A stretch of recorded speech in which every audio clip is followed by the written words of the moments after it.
Assalamualaikum warahmatullahi wabarakatuh.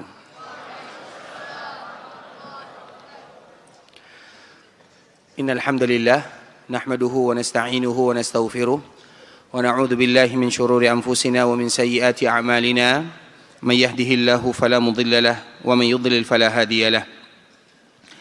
Asyhadu an la ilaha illallah wahdahu la syarika lahu wa asyhadu anna Muhammadan 'abduhu wa rasuluhu la nabiyya ba'da amma ba'd. يا أيها الذين آمنوا اتقوا الله حق تقاته ولا تموتن إلا وأنتم مسلمون يا أيها الناس اتقوا ربكم الذي خلقكم من نفس واحدة وخلق منها زوجها وبث منهما رجالا كثيرا ونساء واتقوا الله الذي تساءلون به والأرحام إن الله كان عليكم رقيبا يا أيها الذين آمنوا اتقوا الله وقولوا قولا سديدا يصلح لكم أعمالكم ويغفر لكم ذنوبكم ومن يطع الله ورسوله فقد فاز فوزا عظيما أما بعد فإن أصدق الحديث كتاب الله وخير الهدي هدي محمد صلى الله عليه وسلم وشر الأمور محدثاتها فإن كل محدثة بدعة وكل بدعة ضلالة. Ikhwatal Islam, saudara kaum muslimin, kaum muslimat, ikhwani, akhawati, rahimani wa rahimakumullah. Alhamdulillah, Allah subhanahu wa ta'ala kembali berikan kemudahan kepada kita bersama untuk berkumpul di dalam rumah Allah subhanahu wa ta'ala, sebuah tempat yang paling dicintai oleh Allah subhanahu wa ta'ala. Tentunya harapan dan tujuan kita bersama adalah untuk menambah keimanan kepada Allah subhanahu wa ta'ala dan juga menambah kecintaan kepada Rasulullah sallallahu alaihi wasallam, karena memang iman akan bertambah dengan mendengarkan ayat-ayat Allah. Cinta kita bertambah dengan mendengarkan hadis-hadis Rasulullah sallallahu alaihi wasallam. Kemudian salawat beriringkan salam semoga senantiasa tercurahkan buat junjungan alam Nabi kita yang mulia, uswah dan qudwah kita bersama Muhammad bin Abdullah sallallahu alaihi wasallam. Di antara salah satu ibadah yang paling mulia, yang bahkan sebahagian para ulama menyebutkan minimal ada 40 keutamaan yang akan didapatkan bagi mereka yang melakukan ibadah yang ringan ini, yaitu mengucapkan salam dan salawat kepada baginda Nabi sallallahu alaihi wasallam, yang mana kewajiban kita bersama senantiasa membasahi lisan dan lidah mengucapkan salam dan salawat untuk Rasulullah sallallahu alaihi wasallam. Allahumma salli ala Muhammad wa ala ali Muhammad kama sallaita ala Ibrahim wa ala ali Ibrahim innaka Hamidum Majid. Allahumma barik ala Muhammad wa ala ali Muhammad kama barakta ala Ibrahim wa ala ali Ibrahim innaka Hamidum Majid. Ikhwatal Islam, pada kesempatan kali ini kita akan membahas sebuah buku yang berjudul Ulama Mazhab dalam Aqidah dan Manhaj. Di antara pembahasan yang akan kita sampaikan pada kesempatan kali ini adalah berkaitan seputar ulama mazhab dalam akidah dan manhaj. Dan kita semua tahu bahwa yang paling penting di dalam agama itu adalah masalah akidah. Dan kita harus ingat, sesuatu yang dibutuhkan oleh seorang hamba, maka Allah subhanahu wa ta'ala akan pasti memberikan kemudahan di dalamnya. Tidak mungkin sesuatu yang kita butuhkan dipersulit oleh Allah subhanahu wa ta'ala. Dan itu merupakan kaedah yang ada di dunia. Apapun yang dibutuhkan oleh semua makhluk, maka Allah akan memperbanyaknya. Misalnya kita contohkan, di dunia apa yang kita butuhkan? Yang paling banyak kita butuhkan? Udara. Sehingga udara kita dapatkan di mana-mana. Kemudian setelahnya apa yang kita butuhkan? Air. Mana yang lebih kebutuhan kita kepada air atau udara? Secara urutan, yang pertama itu adalah kebutuhan kita kepada udara. Sehingga udara lebih banyak daripada air. Nah, begitulah Allah subhanahu wa ta'ala. Artinya apa? Allah subhanahu wa ta'ala mengetahui kebutuhan makhluknya, mengetahui kebutuhan hambanya. Kebutuhan kita tentang masalah akidah adalah kebutuhan kita bersama. Dan untuk mendapatkannya adalah sesuatu yang mudah bagi kita melakukannya. Jadi pelajaran yang paling mudah itu adalah pelajaran akidah. Pelajaran tauhid, pelajaran yang paling mudah dipahami. Tetapi kenapa pelajaran tauhid menjadi sulit bagi kita untuk memahaminya? Karena sudah mulai dikacau di sana di sini, maka akhirnya yang mudah menjadi rumit, yang sejatinya mudah bagi kita memahaminya, maka menjadi sulit bagi kita untuk memahaminya. Oleh karenanya ikhwatul Islam, ini merupakan muqaddimah bagi kita bersama.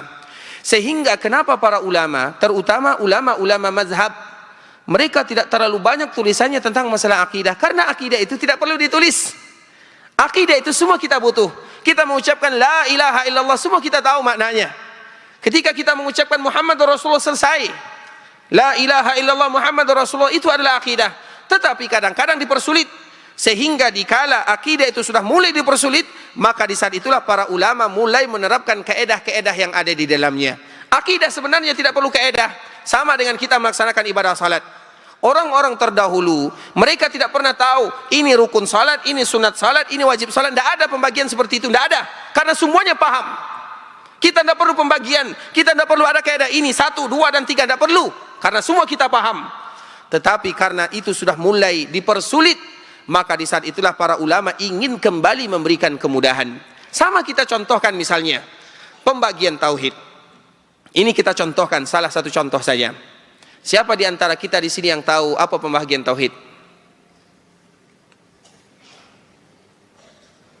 Yang paling kecil umurnya.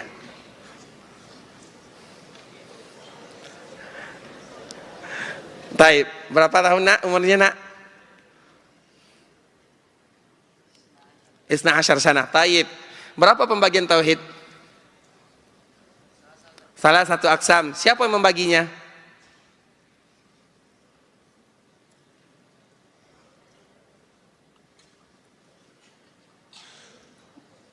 Siapa yang membaginya?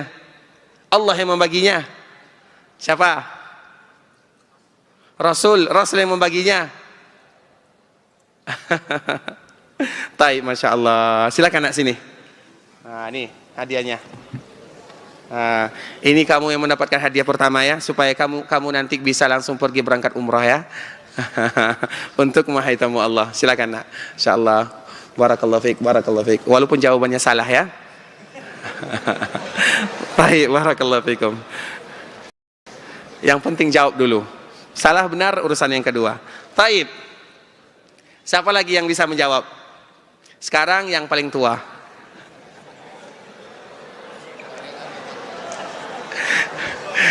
Taib. Taib siapa? Silakan Pak. Pembagian tauhid.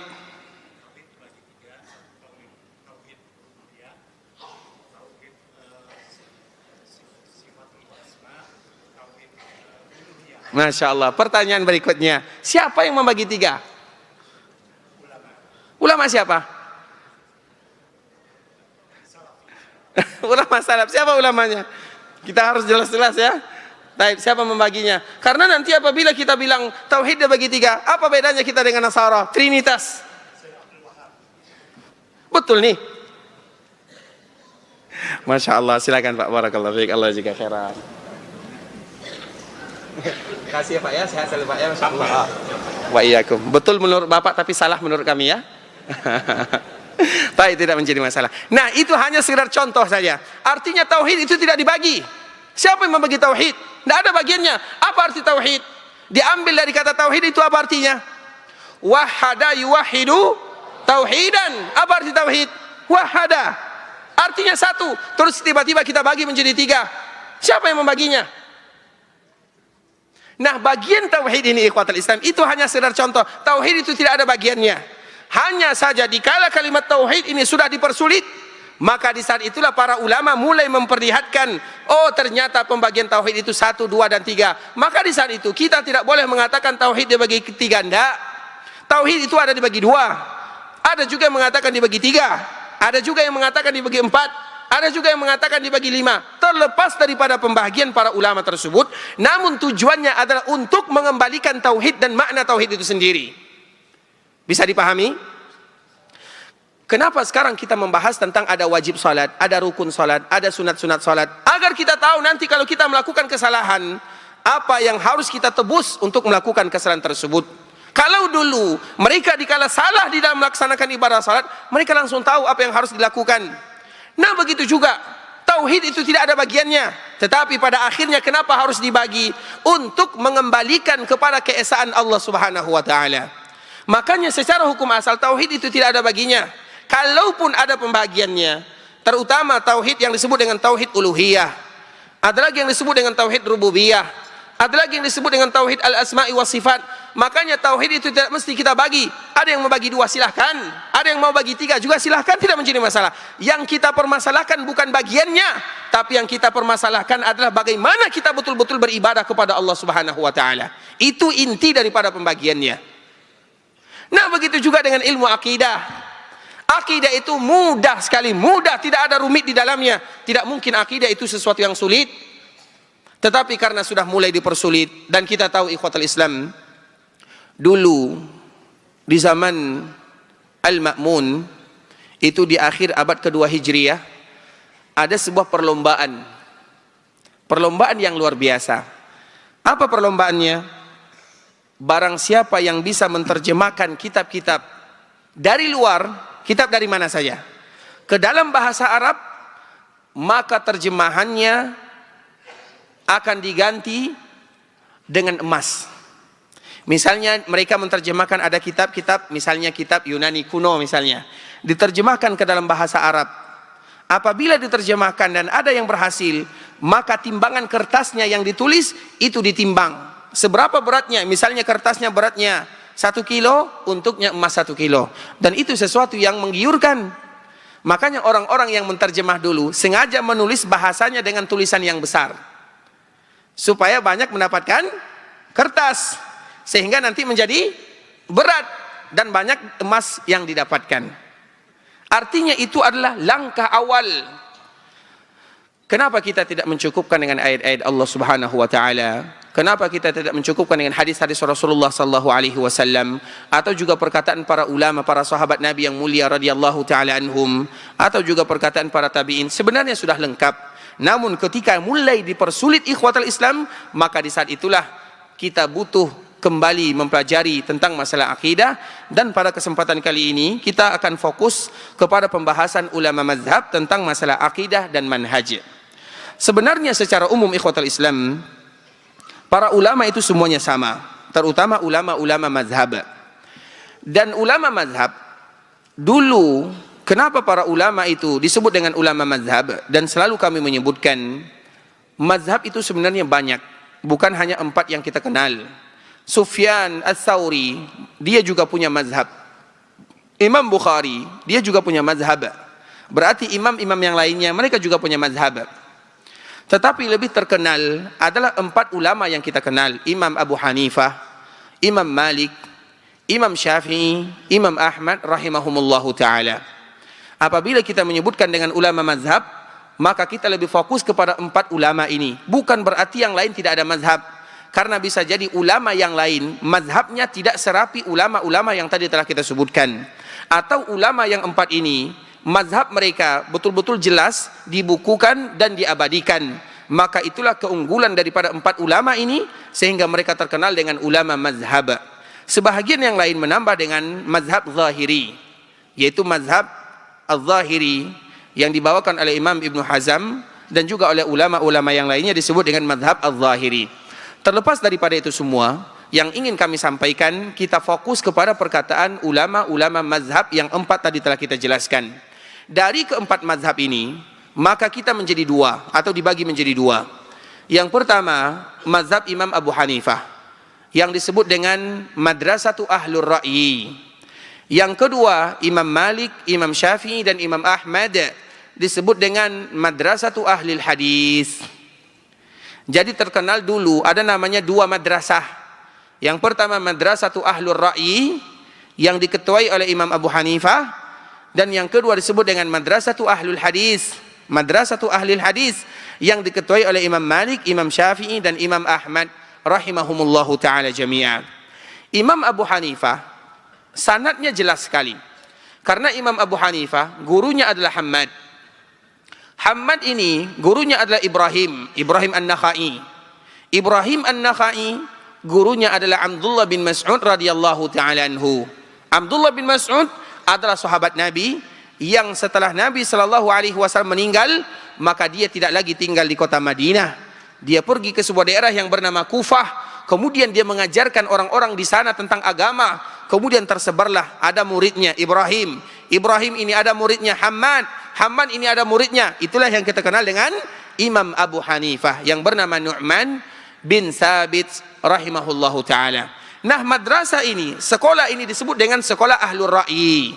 Ahlur Ra'yi itu apa artinya? Ahlur Ra'yi itu artinya pendapat. Kenapa disebut dengan Ahlur Ra'yi? Tidak sama dengan pendapat kita sekarang. Karena di kota Kufah, terpaksa para ulama mengatakan atau melakukan yang demikian.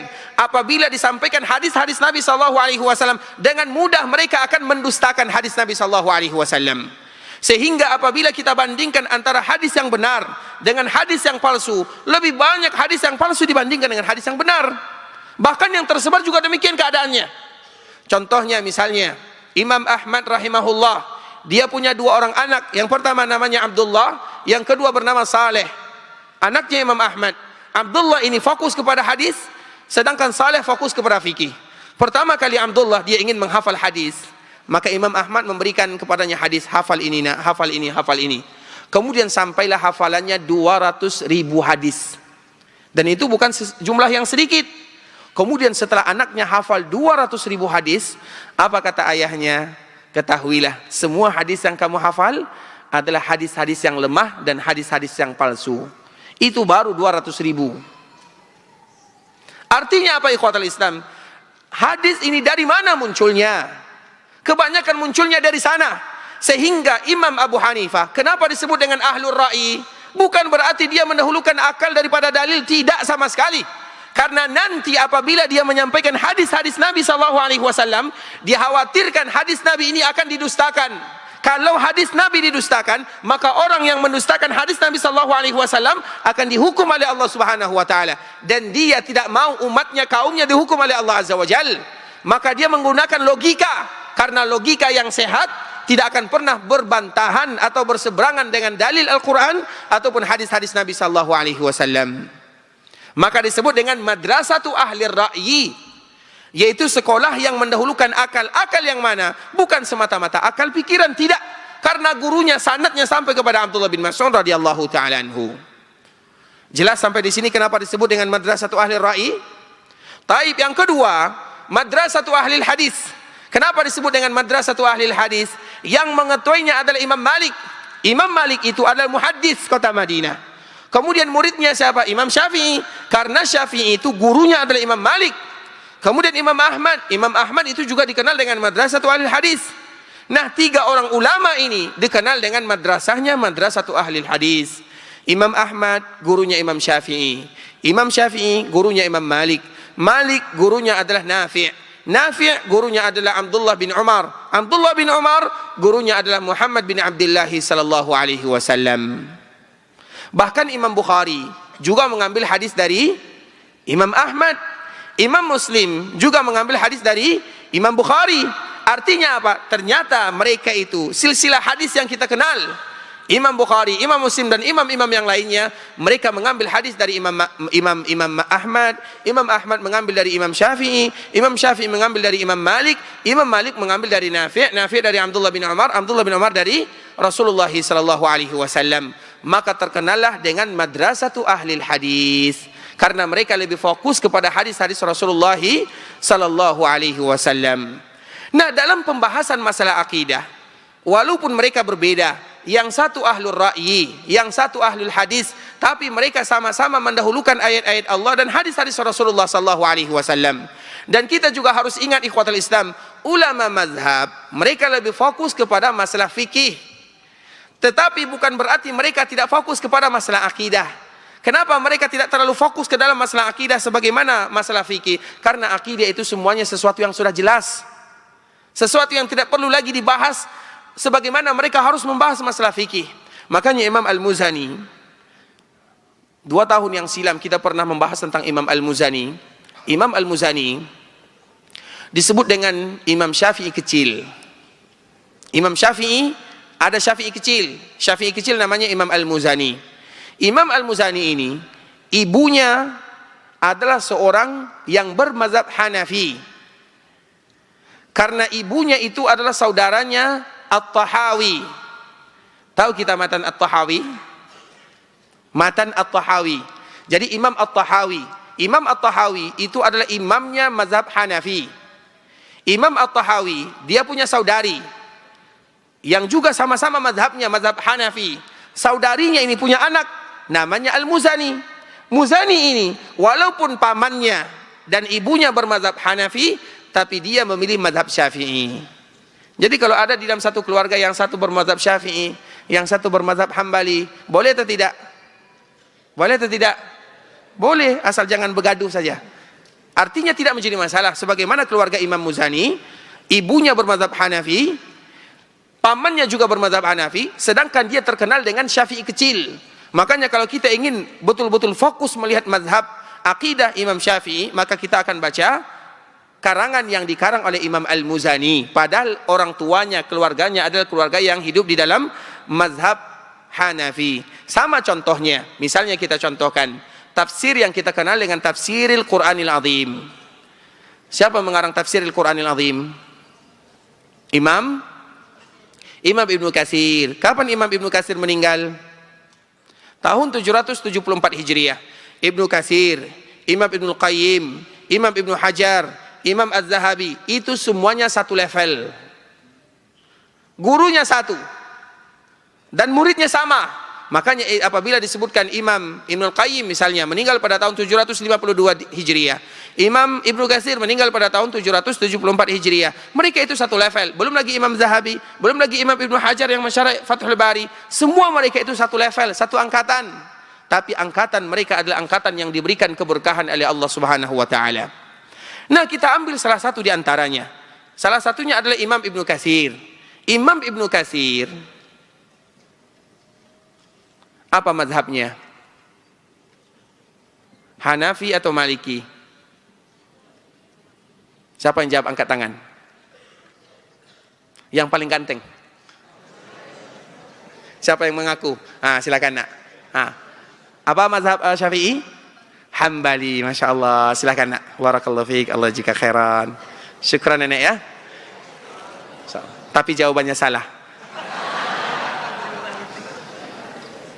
Baik, ya silakan nak. Maliki, silakan ke sini nak. Masya Allah.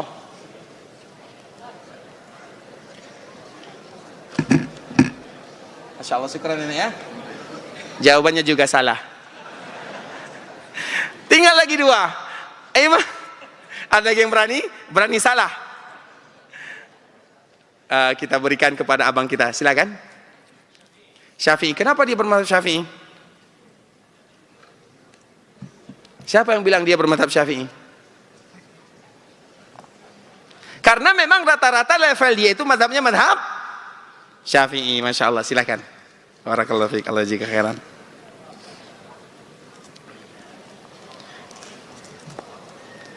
Syukran ya, barakallahu fiik, Allah jika khairan. Barakallahu fiik, Allah jika khairan. Taib, Imam Ibnu Katsir, dia mazhabnya adalah mazhab Syafi'i. Siapa di antara kita yang pernah membaca tafsir Ibnu Katsir? Imam Ibnu Katsir itu, ikhwatal Islam, saudara kaum muslimin, kaum muslimat, ikhwani, akhwati rahimani wa rahimakumullah, kita semuanya tahu mazhabnya adalah mazhab Syafi'i. Tapi kalau kita baca tafsirnya, maka semua tafsir, hadis-hadis yang dia bawakan di dalam tafsirnya, itu diambil dari kitabnya Imam Ahmad atau dalam kitabnya Musnad Imam Ahmad. Imam Ibnu Katsir, sebelum dia mengarang tafsir, dia sudah hafal dulu Musnad Imam Ahmad. Musnad Imam Ahmad itu kalau dibukukan sekarang 50 jilid. Sebelum dia menulis tafsirnya, dia sudah hafal terlebih dahulu Musnad Imam Ahmad.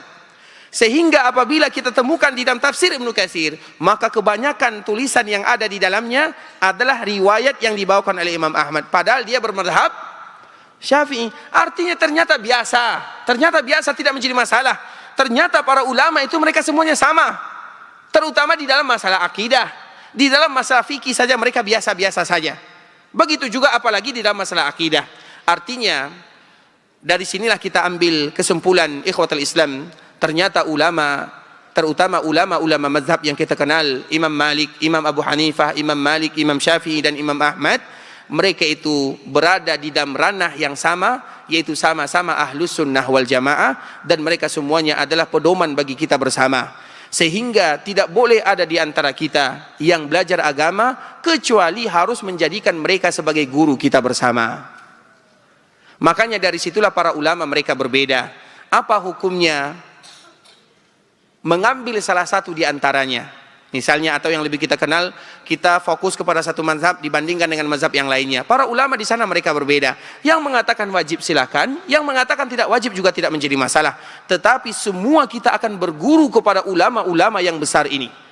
Karena tidak mungkin kita tahu agama Allah Subhanahu wa taala kecuali dengan buku-buku yang telah mereka tinggalkan, yang telah mereka wariskan kepada kita bersama. Salah satunya adalah masalah akidah. Nah, sekarang kita kembalikan lagi kepada akidah ulama mazhab dalam masalah akidah dan manhaj. Di dalam halaman tadi di luar masjid ada barcode. Apabila ada di antara kita yang membawanya di HP, maka bisa dibuka halaman 23. Perkataan Imam Syafi'i rahimahullahu taala, dia menyebutkan, al-qawlu fi sunnati allati ana 'alaiha wa ra'aitu ashabana 'alaiha ashabul hadis alladzina ra'aituhum fa akhadtu anhum misla Sufyan wa Malik wa ghairihima al-iqraru bi syahadati an la ilaha illallah wa anna Muhammadar Rasulullah wa dzakara syai'an thumma qala wa anna Allah 'ala 'arsyihi fi sama'ih yaqrubu min khalqihi kaifa syaa' wa anna Allah ta'ala yanzilu ila as-sama'id dunya kaifa syaa' wa dzakara sa'iral i'tiqad. Imam Syafi'i rahimahullahu taala menyebutkan, sesungguhnya kami di dalam masalah akidah, begitu juga dari orang-orang yang kami ambil, saudara-saudara kami dari ahlul hadis. Tadi kita telah membedakan ahlul hadis dengan ahlul ra'i, seperti Sufyan Ats-Tsauri, begitu juga dengan Imam Malik, dan selain daripada imam tersebut, al-iqraru bi syahadati an la ilaha illallah wa anna Muhammadar Rasulullah. Semuanya kami sepakat bahwa tiada ilah yang berhak disembah kecuali Allah, dan Rasulullah sallallahu alaihi wasallam adalah utusan Allah Subhanahu wa taala. Kemudian dia menyebutkan wa annallaha ala arsyihi, dan sesungguhnya Allah berada di atas arasy-Nya, fi sama'ih, di atas langit. Itu bukan kami yang berbicara, tapi Imam Syafi'i. Dan Imam Syafi'i mengatakan ini mazhab kami semuanya, mazhab para ulama, terutama ulama ahlul hadis. Ulama ahlul hadis. Makanya tadi kita membedakan mulai dari Imam Malik, Imam Syafi'i, Imam Ahmad, Imam Sufyan Ats-Tsauri, imam-imam yang lainnya. Terutama bagi mereka yang bergelut kepada di dalam hadis-hadis Nabi sallallahu alaihi wasallam. Bahkan kita masukkan di dalamnya Imam An-Nawawi, Imam Ibnu Hajar, dan juga imam-imam yang lainnya. Wa annallaha ala arsyihi fi sama'ih. Allah itu berada di atas aras, di langitnya. Yaqrabu min khalqihi kaifa syaa'. Allah Subhanahu wa taala dekat dengan hambanya. Wa annallaha yanzilu ila sama'id dunya, dan Allah itu juga turun ke langit dunia. Kaifa syaa' wa dzakara isa'iral i'tiqad. Bagaimana yang Allah kehendaki, kemudian dia menyebutkan keyakinan-keyakinan yang lainnya. Artinya nukilan ini, ikhwatal Islam, adalah nukilan dari Imam Syafi'i rahimahullahu taala. Dan Imam Syafi'i adalah perwakilan, seolah-olah dia mewakili orang-orang ahlul hadis, bahwa ternyata akidah kami, akidah yang sama. Allah berada di atas aras, Allah turun ke langit dunia. Kemudian dia menyebutkan kaifa syaa', tergantung daripada kehendak Allah Subhanahu wa taala. Karena memang kaedah di dalam akidah, terutama yang berkaitan dengan perbuatan Allah Subhanahu wa taala, la yus'alu amma yaf'alu wa hum yus'alun. Itu kaedah penting yang harus kita pahami bersama. La yus'alu amma yaf'al wa hum yus'alun. Anak-anak Ustaz, siapa yang tahu ini ayatnya terletaknya di mana? Silakan, Nak. Di bawah, di surat Haji atau surat Thaha? Surat? Pertanyaannya surat Haji atau surat Thaha?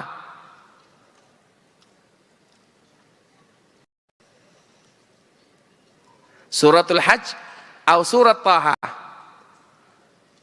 La tataraddad fil jawab, la tataraddad.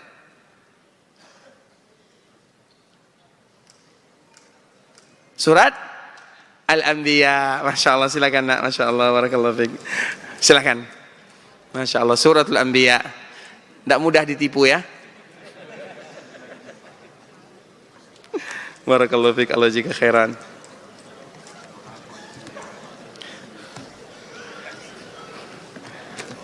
Kamu mau yang mana, pilih saja lah ya. Ini? Masya Allah, barakallahu fiik, Allah jika. Nanti dibaca Nak ya. Nanti Ustaz tanya lagi ya. Baik. Kemudian ikhwatal Islam, Imam Syafi'i mewakili ulama ahlul hadis. Nah, sekarang kita ambilkan lagi nukilan dari ulama yang mewakili ahlul ra'i. Karena memang madrasahnya ada dua. Agar kita tahu, ternyata dua madrasah ini dua madrasah yang sama. Tidak ada perbedaan bagi mereka. Seperti misalnya disebutkan oleh Siddiq Khan. Karena biasanya apabila ada kalimat Khan, Khan itu biasanya nama yang mana? Orang mana biasanya? Afrika, orang Afrika. Bukan, orang Afghanistan. Afghanistan. Siapa lagi? Orang yang ada di sana. Itu rata-rata namanya Khan.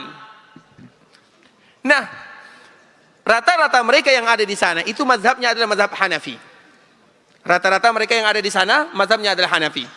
Kemudian dia menyebutkan, fa mazhabuna mazhabus salaf isbatun bila tashbih. Mazhab kita, pendapat kita adalah sama dengan pendapat generasi-generasi sebelumnya. Isbatun bila tashbih. Kita menetapkan nama Allah tanpa kita menyerupakan. Ini muqaddimah. Kita menyerupakan nama Allah atau sifat Allah tanpa kita menyerupakan dengan yang lain. Kemudian wa tanzihun bila ta'til. Kita juga meniadakan, mensucikan Allah tanpa membatalkan. Ini dua kaidah yang nanti akan kita bahas. Wa huwa mazhabu a'immatil Islam, Kamalik wa Syafi'i wa Thawri wa Ibnu Mubarak wal Imam Ahmad. Nah, pendapat ini, pendapat yang menyebutkan isbatun bila tashbih, apabila kita menetapkan nama dan sifat Allah Subhanahu wa taala, bukan berarti kita menyerupakan Allah dengan makhluk, tidak. Begitu juga dikala kita mensucikan Allah Subhanahu wa taala, bukan berarti kita membatalkan nama dan sifat Allah, tidak. Makanya dia menyebutkan wa huwa mazhabu a'immatil Islam. Mazhab yang kita pegang ini adalah mazhabnya para ulama kaum muslimin, seperti Imam Malik, Imam Syafi'i, Imam Ats-Tsauri, Abdullah bin Mubarak, Imam Ahmad dan ulama-ulama yang lainnya. Fa innahu laisa baina haula'il a'immah niza'un fi usuluddin. Sesungguhnya di antara ulama yang tadi telah kita sebutkan, laisa bainahum niza', tidak ada perbedaan di antara mereka di dalam masalah usuluddin. Agar kita tahu bahwa para ulama, terkhusus ulama-ulama mazhab, mereka tidak pernah ada niza', ada pertentangan dalam masalah-masalah pondasi agama.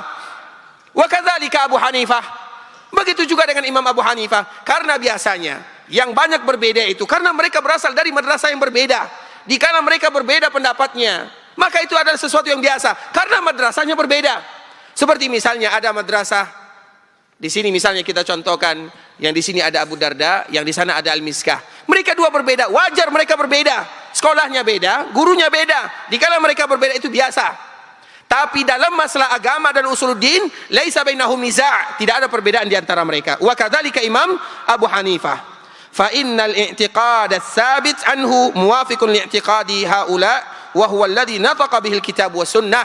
Karena sesungguhnya keyakinan yang dipahami oleh Imam Abu Hanifah adalah keyakinan yang dipahami oleh Imam Malik, yang dipahami oleh Imam Syafi'i, yang dipahami oleh Imam Tsauri, yang dipahami oleh Imam Abdullah bin Mubarak, yang dipahami oleh Imam Ahmad, dan juga oleh imam-imam yang lainnya. Artinya itu merupakan ungkapan dari para ulama bahwa ternyata dalam masalah akidah semua para ulama itu sama. Kemudian sekarang kita akan bahas lagi ikhwatul Islam, halaman yang berikutnya. Kalau masalah biografi mungkin bisa kita baca sendiri. Sekarang kita akan masuk kepada bab yang ketiga, mulai daripada halaman 84 bagi yang ada kitabnya. Kitab tidak ada tapi di HP. Di luar tadi ada barcode atau tidak? Ada ya? Jadi nanti bisa kita lihat halaman 48, walaupun tidak semua kita bisa menggunakannya, tapi paling tidak nanti bisa kita menjadikan sebagai rujukan. Nah, sekarang ikhwatul Islam, kita kembalikan kepada kaidah umum. Sekarang baru kita masuk ke dalam kaidah bagaimana kita memahami akidah dan apa pula pendapat para ulama. Akidah itu sesuatu yang luas.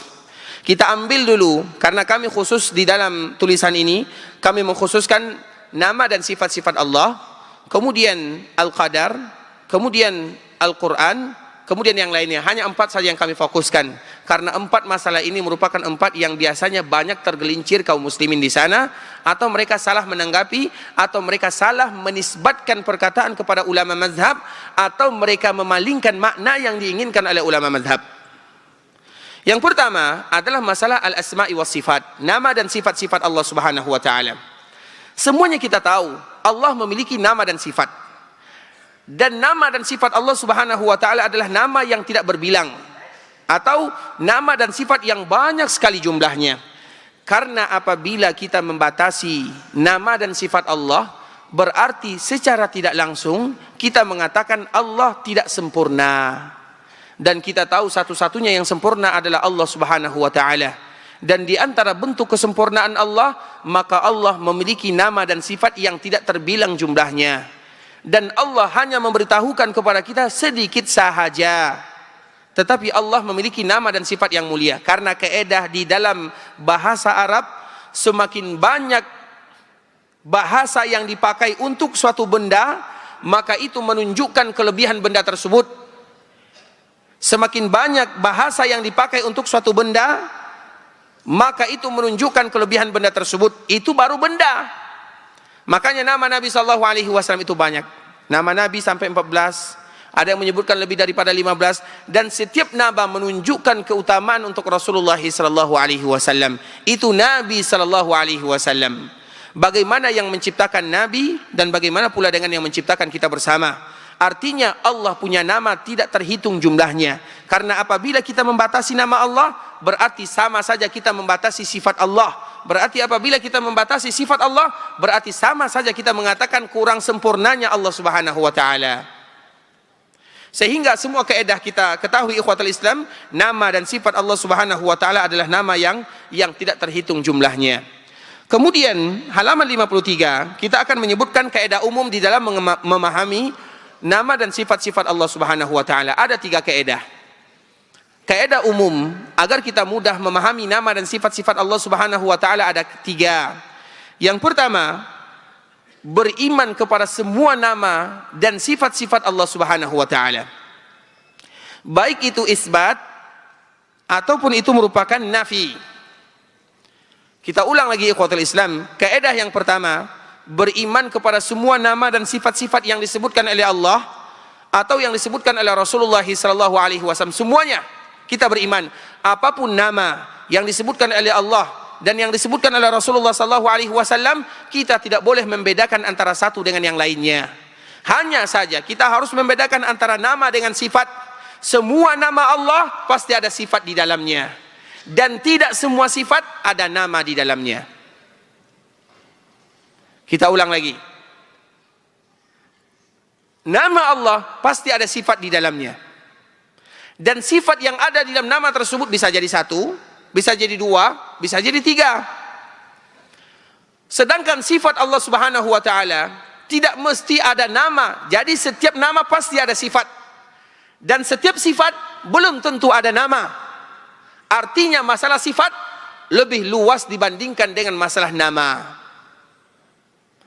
Kemudian nama-nama Allah Subhanahu wa taala, ada nama Allah yang mufradah, ada nama Allah yang muzdawijah.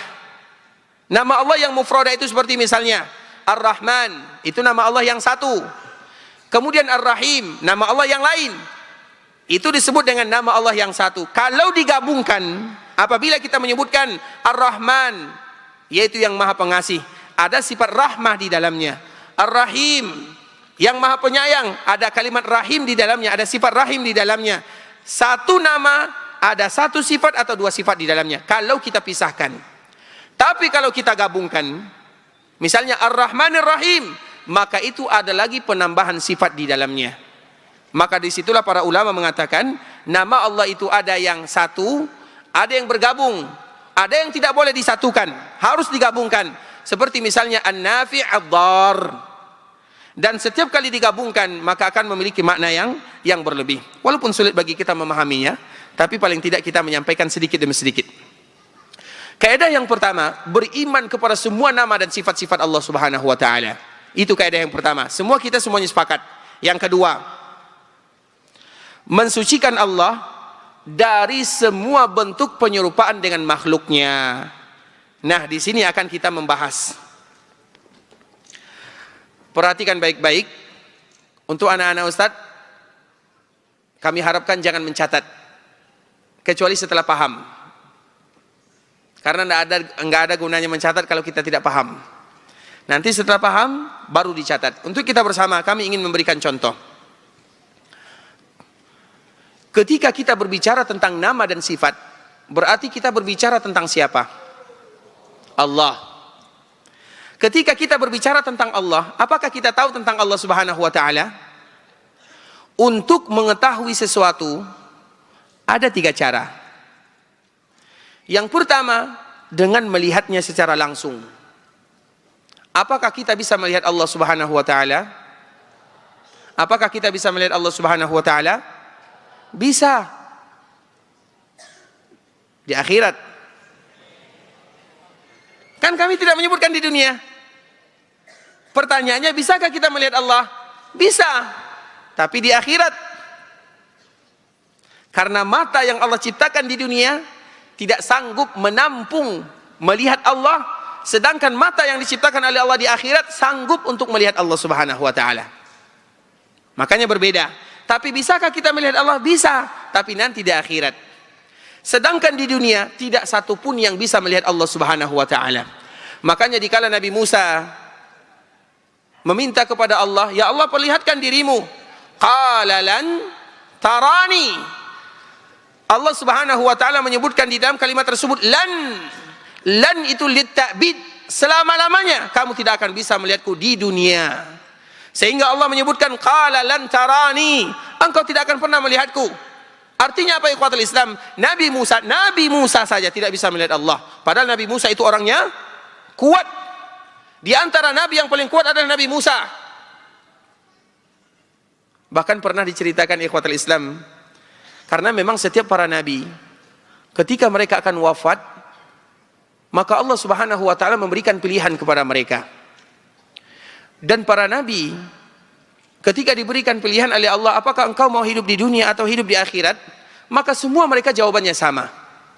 Dan setiap para nabi ketika mereka ingin wafat, maka Allah mengutus malaikat kepadanya. Dan malaikat yang diutus oleh Allah kepada para nabi, rata-rata mereka menjelma menjadi manusia. Tiba-tiba datanglah malaikat ini kepada Nabi Musa, "Wahai Musa." Nabi Musa tidak tahu kalau itu adalah malaikat Allah. "Wahai Musa, aku datang ingin mencabut nyawamu." Nabi Musa mengira dia bercanda. Dipukulnya malaikat tersebut sampai tanggal matanya. Nabi Musa itu bukan orang yang lemah. Nabi Musa itu kalau memukul orang 1 kali pukulan saja, maka dia langsung mati. Tidakkah kita lihat kisah di dalam surah Al-Qasas? 1 kali pukulan langsung meninggal. Artinya Nabi Musa itu orang kuat.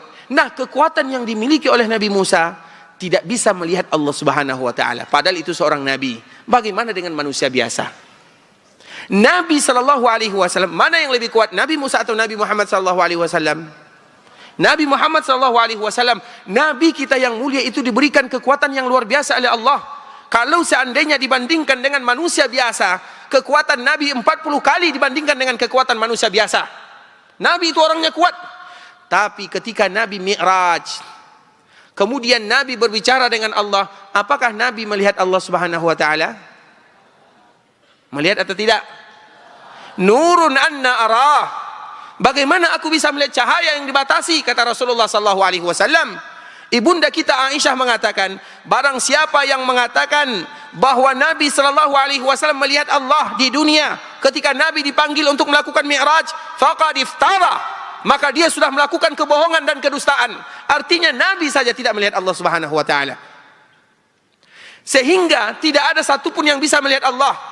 Kalau kita tidak bisa melihat Allah, bagaimana kita bisa mengetahui bagaimana sifat Allah Subhanahu wa taala? Tidak bisa. Karena untuk mensifati sesuatu, misalnya ada orang buta. Ada orang buta dari kecil. Kemudian kita tanya kepadanya, apakah kamu tahu bagaimana bentuk botol aqua? Apakah dia akan tahu? Tanpa kita beritahu. Kenapa dia tidak tahu? Karena dia tidak melihatnya. Kenapa kita mengetahui tentang botol ini? Oh, sifatnya seperti ini, warnanya seperti ini. Karena kita lihat. Untuk Allah Subhanahu wa taala kita tidak akan pernah tahu. Sifat Allah kita tidak tahu karena kita tidak melihat Allah Subhanahu wa taala. Jadi tidak boleh berbicara tentang Allah. Itu kaidah yang pertama.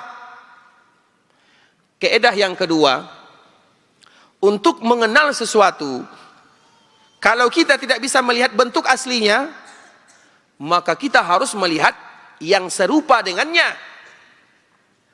Misalnya kita ingin bertanya tentang air kepada orang yang tadi buta. Dia tidak pernah tahu bagaimana bentuk botol aqua. Maka dia akan bertanya, apa yang serupa dengan botol aqua? Kemudian kita sebutkan yang serupa dengan aqua, misalnya gelas ini. Oh, ternyata aqua itu gambarannya seperti gelas ini. Terbuat dari kaca, ada air di dalamnya, baru dia paham. Kalau kita ingin melihat sesuatu dan kita akan bisa mensifatinya. Nah, untuk Allah Subhanahu wa taala, apakah ada yang mirip dengan Allah? Ada atau tidak? Berarti cara yang kedua kita juga tidak tahu. Tinggal yang ketiga. Tidak ada satupun di antara kita yang mengetahui tentang Allah dan sifat-sifat Allah kecuali dengan kabar-kabar yang datang dari Al-Quran ataupun hadis-hadis Rasulullah sallallahu alaihi wasallam. Nah, semua kabar ini, misalnya di dalam Al-Quran Allah menyebutkan Ar-Rahmanu 'alal arsy istawa, sesungguhnya Allah itu bersemayam di atas aras. Bal yadahu mabsutatan, tetapi kedua tangan Allah itu terbentang. Apa kewajiban kita? Kita percaya saja kepada ayat ini. Begitu juga dengan hadis Nabi sallallahu alaihi wasallam. Nabi sallallahu alaihi wasallam menyebutkan tentang sifat Allah Subhanahu wa taala. Allah punya ini, Allah punya itu. Apa kewajiban kita? Tinggal percaya. Dan percayanya kita terhadap nama dan sifat-sifat Allah bukan berarti kita menyerupakan Allah dengan makhluknya. Kita ulang lagi. Dikala kita ingin berbicara tentang nama dan sifat Allah, itu adalah cabang pembicaraan tentang Allah itu sendiri. Karena dikala kita berbicara tentang sifat, sama kita berbicara tentang Allah Subhanahu wa taala. Dikala kita berbicara tentang makhluk, misalnya fulan bin fulan, ada seseorang hamba, fulan bin fulan sifatnya seperti ini, seperti itu. Kenapa kita tahu? Karena kita melihatnya. Dan kenapa kita tahu? Karena kita bisa merabanya. Sedangkan Allah kita tidak tahu, kecuali dari kabar. Berbicara tentang Allah berbeda dengan berbicara tentang makhluk, walaupun bahasanya sama. Walaupun bahasanya sama. Contoh, Allah mengatakan Allah memiliki tangan. Allah mengatakan Allah punya tangan. Makhluk juga punya tangan. Baju juga punya tangan. Pintu juga punya tangan. Semuanya punya tangan. Semuanya punya tangan. Nah, tangan ini bukan satu artinya. Apabila ada di antara kita yang mengatakan tangan itu Ustaz ini dia, berarti jawabannya salah 100%. Apabila ada yang mengatakan wajah itu ini, berarti salah jawabannya 100%. Ini wajah kita. Kalau wajah monyet, itu contoh. Antara satu makhluk dengan makhluk yang lain berbeda. Sama-sama wajah. Wajah semut, bagaimana bentuknya? Sehingga yang kita bicarakan itu siapa? Nah, apabila kita berbicara tentang tangan, kita tidak berbicara tentang ini. Bisa dipahami? Apabila kita berbicara tentang wajah, kita bukan berbicara ini. Tidak. Apabila kita berbicara tentang kaki, kita tidak itu yang kita bicarakan. Apabila kita berbicara tentang pendengaran, bukan ini yang kita bicarakan, bukan. Apabila kita berbicara tentang Allah Maha Melihat, bukan ini yang kita bicarakan, bukan. Bisa dipahami sampai di sini? Makanya antara satu makhluk dengan makhluk yang lain saja berbeda.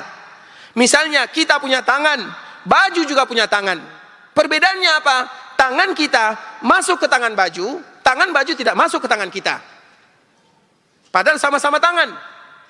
Tangan pintu bisa kita pegang. Bisa dipahami atau tidak? Ini kalau kita gagal paham nih bahaya. Artinya kita berbicara tentang tangan, bukan ini yang kita bicarakan, bukan. Bukan ini yang kita bicarakan, bukan. Jadi ketika Allah mengatakan dirinya bal yadahu mabsutatan, tetapi kedua tangan Allah itu terbentang, terbuka. Allah mengatakan dirinya ada tangan, bukan Allah mengatakan dirinya ada tangan seperti ini. Jelas atau tidak? Betul nih, jelas nih. Siapa yang tidak paham angkat tangan. Biar kita selesaikan agar kita semuanya paham. Karena pembahasan ini kita tidak bisa cepat-cepat ya, harus lambat pelan-pelan agar kita paham terhadap kaidah-kaidah yang bisa kita sampaikan. Insya Allah semuanya paham ya. Nah, ketika kita mensifatkan atau menetapkan, atau ketika kita percaya tentang ayat-ayat Allah yang berbicara tentang sifat, atau kita meyakini tentang hadis-hadis Nabi yang berbicara tentang sifat, bukan berarti kita menyerupakan Allah dengan makhluknya. Ketika Allah mengatakan Allah beristiwa di atas arasy. Yang kita pahami ikhwatul Islam, jangan kita membayangkan Allah beristiwa di atas arasy. Oh, berarti Allah itu duduk di atas arasy. Berarti kalau Allah beristiwa di atas arasy, Allah itu butuh arasy. Berarti kalau Allah butuh arasy, berarti apabila arasy tidak ada, berarti Allah bisa terjatuh. Itu sudah mulai kita bawa ke dalam akal pikiran kita. Disitulah awalnya. Makanya kenapa ada takwil? Takwil itu tidak salah. Kita harus ingat ikhwatul Islam, takwil itu tidak salah. Tidak semuanya salah. Takwil itu, makna takwil ada dua atau ada tiga. Ada takwil yang artinya tafsir. Ada takwil, makna yang benar. Jadi takwil itu tidak semuanya salah. Ada takwil, artinya tafsir. Ada takwil, artinya sesuai dengan apa yang ditakwilkan juga tidak menjadi masalah. Ada takwil yang artinya tidak sesuai dengan apa yang dimaknakan. Jadi tidak semua takwil itu salah. Nah, kita berbicara tentang takwil yang agak sedikit keliru dari takwil-takwil yang lainnya. Takwil ini dari mana asal muasalnya? Kenapa ada sebahagian saudara kita mengatakan Allah itu tidak punya tangan? Tujuan mereka bagus. Kenapa ada sebahagian kita mendengarkan Allah itu tidak bersemayam di atas aras? Tujuan mereka bagus. Kita harus menghormati apa yang mereka inginkan. Jadi jangan langsung kita menyalahkan mereka. Bukan berarti tidak salah, tapi tujuan mereka bagus. Apa tujuannya? Mereka tujuannya adalah untuk mentanzih atau mensucikan Allah Azza wa Jalla. Itu tujuan mereka. Orang-orang yang mengatakan Allah tidak bersemayam, Allah tidak punya tangan, Allah tidak punya wajah, tujuannya bagus ikhwatul Islam. Mereka ingin mensucikan Allah. Tapi apakah semua tujuan yang bagus benar caranya? Tujuan mereka mengatakan Allah tidak punya tangan, kenapa? Allah itu tidak turun. Di antara salah satu yang harus kita yakini, Allah itu turun sebagaimana tadi yang disebutkan oleh Imam Syafi'i, Allah itu turun ke langit dunia. Kemudian sebahagian saudara kita mengatakan kalau Allah turun, kalian ini membingungkan. Tadi kalian mengatakan Allah bersemayam, sekarang kalian mengatakan Allah turun. Kalau Allah turun, siapa yang menunggu arasy? Iya atau tidak? Kalau Allah turun, terus turunnya di mana? Malamnya di malam yang mana? Di sini malam, di daerah yang lain masih siang. Di sini siang, di daerah lain masih malam. Jadi turunnya yang mana? Itu kalau kita berbicara tentang turunnya manusia. Kalau kita turun ke tempat yang bawah, baru kita bayangkan yang seperti itu.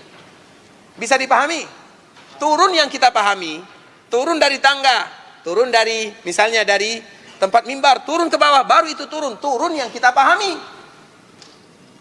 Kalau itu turun yang kita pahami, baru tidak benar dinisbatkan kepada Allah Subhanahu wa taala.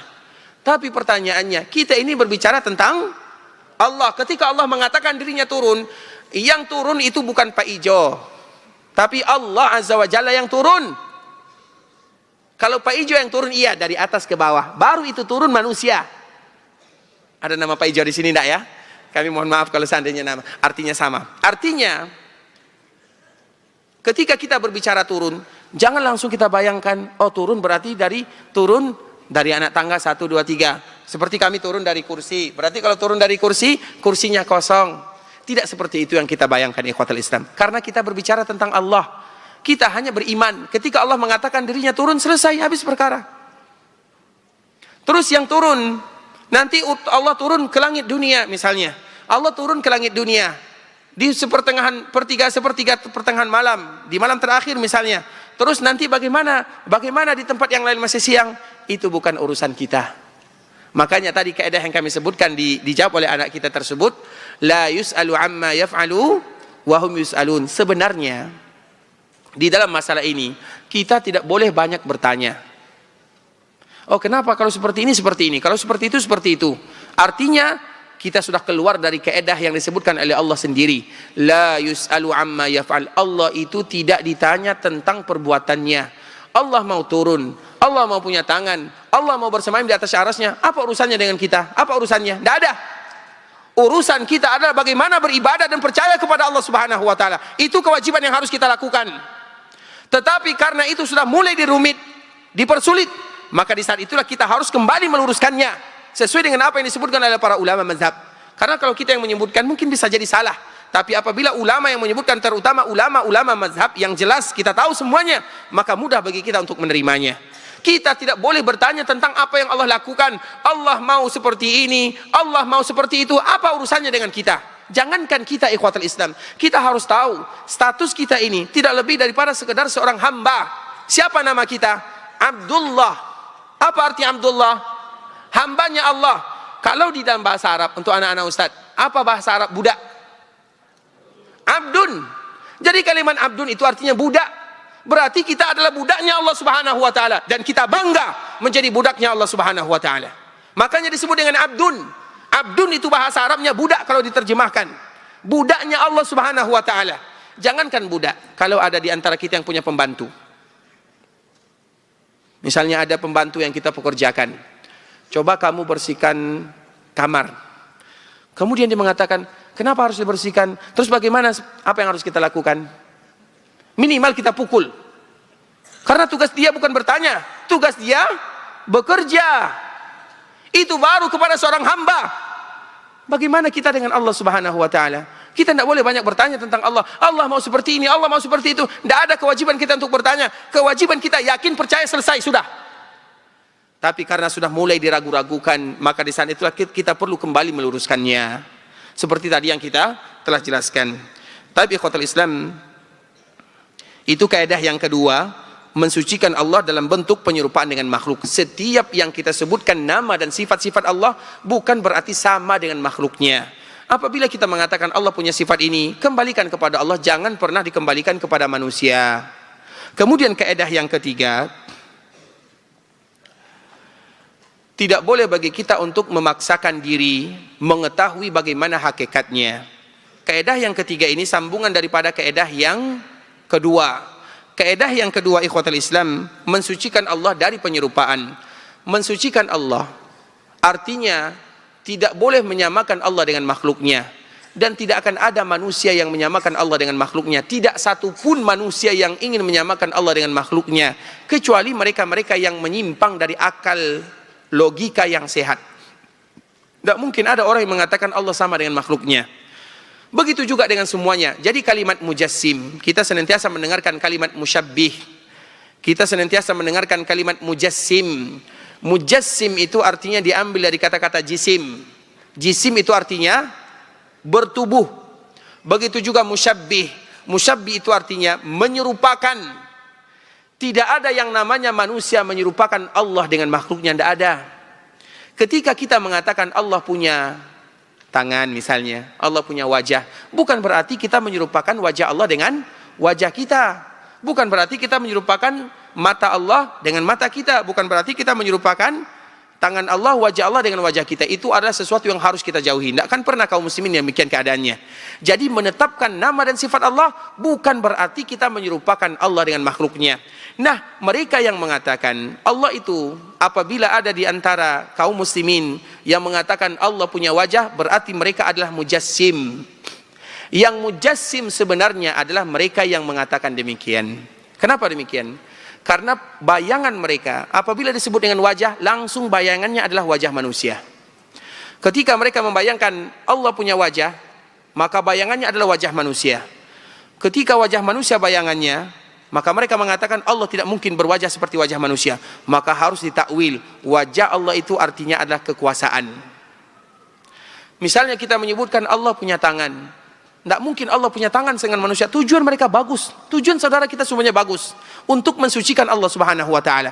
Tapi sebelum mereka mensucikan Allah, mereka sudah menyerupakan Allah dengan makhluknya. Ketika mereka membayangkan tangan itu sama dengan tangan ini, maka mereka mengatakan harus dihapuskan bahwa Allah tidak punya tangan. Kemudian bagaimana menghapuskan ayat Allah? Tidak mungkin ayat Allah mengatakan dihapus. Akhirnya ditakwil. Itulah awal muncul daripada kalimat takwil. Bisa dipahami? Kita ulang lagi. Misalnya Allah menyebutkan wa yabqa wajhu rabbik. Yang tersisa adalah wajah Allah.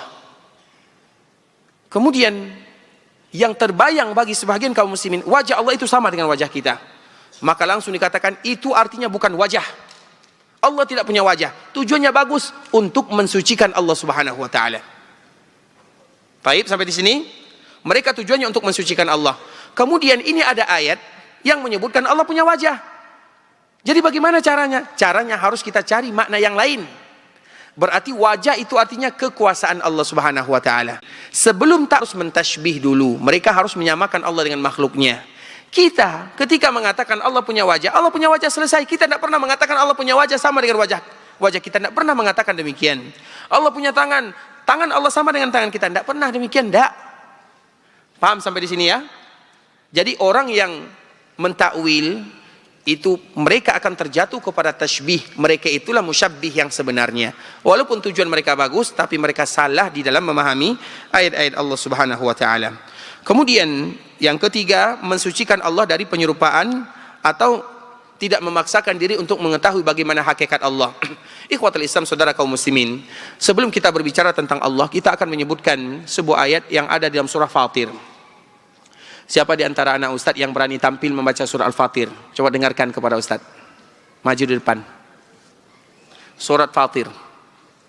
Silakan nak. Kamu sudah tadi? Yang lain dulu ya, dikasih ya. Kecuali kalau tidak ada lagi yang berani. Baik, silakan nak.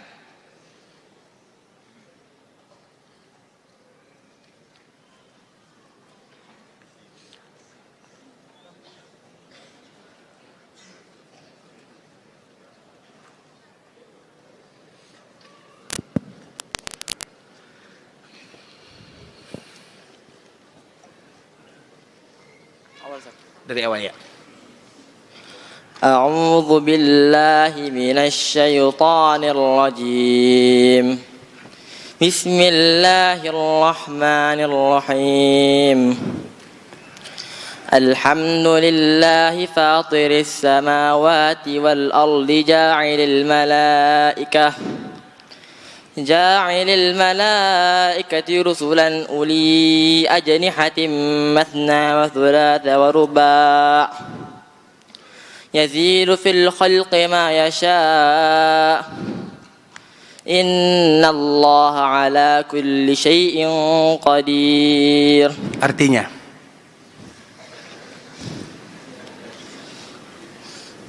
segala puji bagi Allah, Sang Pencipta langit dan bumi, dan Sang Pencipta malaikat. Ja'ili, apa arti ja'il? Menjadikan malaikat Rusula, menjadikan malaikat sebagai utusan. baik, terus yang memiliki sayap. Masya Allah, terus Sayap memiliki 2 sayap, terus atau 3 sayap, terus atau 4 sayap. terus Dan Allah Subhanahu wa taala menambahkan sebagaimana kehendaknya. baik. Dan sesungguhnya Allah Maha Kuasa atas segala sesuatu. Masya Allah, barakallahu fiik. Masya Allah, silakan ambil hadiahnya nak. Masya Allah, barakallahu fiik ya. Mustawa kaman talan? Salis Ats-Tsanawi. Masya Allah. Mutawassit. Masya Allah, insya Allah. Mas muka? Ayub. Masya Allah, barakallahu fiik. Insya Allah jadi ulama ya nak ya. Amin. Jadi anak saleh. Silakan nak ambil. Ambil semuanya juga nggak apa-apa. Silakan. Jangan satu. Ustaz kata ambil semuanya juga nggak apa-apa. Pilih semuanya yang kamu mau.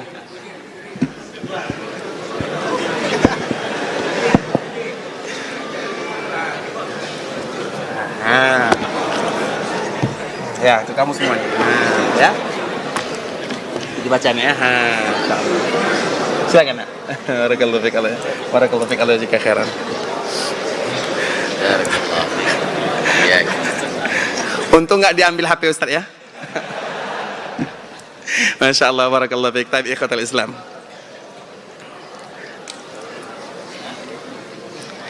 Nah, dari ayat ini Allah Subhanahu wa taala mengatakan alhamdulillahi fatiris samawati wal ardi ja'ilil malaikati rusula. Kita ingin sampai kepada pembahasan yang ingin kita sebutkan.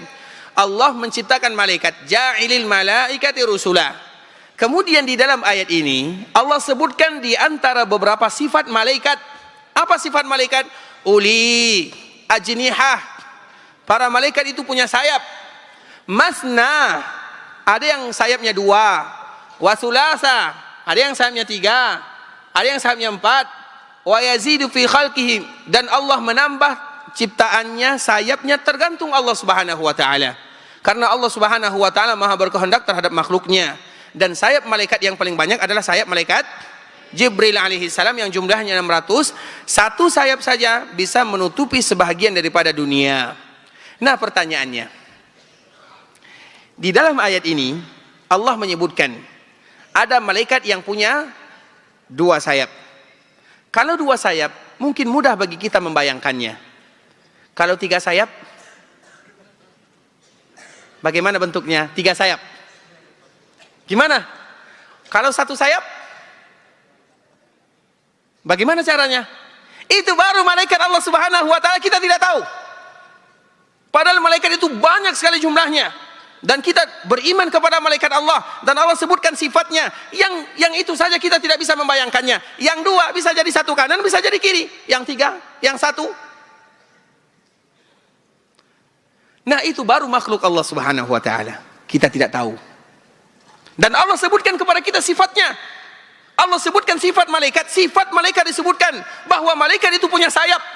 Tapi Allah tidak pernah mengatakan sifat sayap malaikat itu sama dengan sifat sayap burung. Tidak pernah disebutkan oleh Allah Azza wa Jalla. Dan kalimatnya sama-sama sayap. Burung punya sayap, ayam juga punya sayap, yang lain juga punya sayap, malaikat juga punya sayap. Kita tidak pernah menyamakan antara sayap malaikat dengan sayap makhluk yang lainnya. Kalaupun kita samakan, kita tidak tahu bagaimana letaknya, posisinya, keadaannya. Malaikat ada 1 sayapnya, bagaimana keadaan 1 sayap? Kalau 2, kalau 3, bagaimana keadaannya? Kalau 5, kalau 7? Artinya kita tidak tahu. Itu baru makhluk Allah Azza wa Jalla. Kemudian contoh yang berikutnya.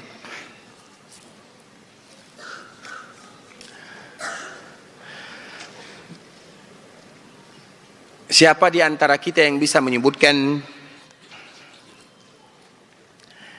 di antara ciri-ciri nikmat yang ada di dalam surga? Kalau tadi anak-anak, sekarang ayahnya anak-anak. Sifat yang ada dalam surga. Apa saja yang ada dalam surga? Ayahnya anak-anak. Baik. Apa sifat surga? Ada? Silakan. Ini belakang Pak ya. Silakan. Memiliki sungai. Apa lagi? 1 saja. Tahulah, cukup jawabannya. Tapi karena 1, kita ingin memberikan contoh. Sungai yang ada di surga, bagaimana bentuknya?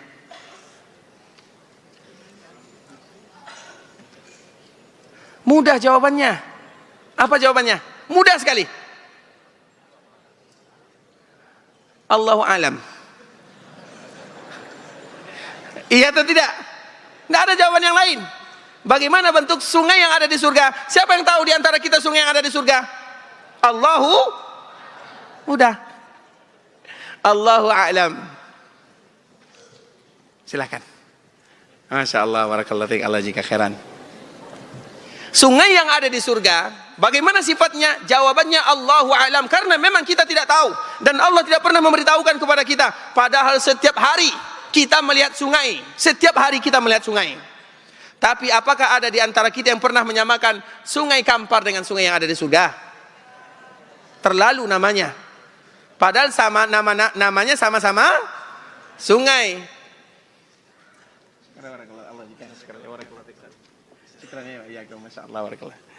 Bisa dipahami? Padahal sama-sama disebut dengan sungai. Di surga ada sungai yang terbuat dari madu. Allah menyebutkan dengan kalimat madu. Apakah sama madu yang ada di surga dengan madu yang ada di dunia?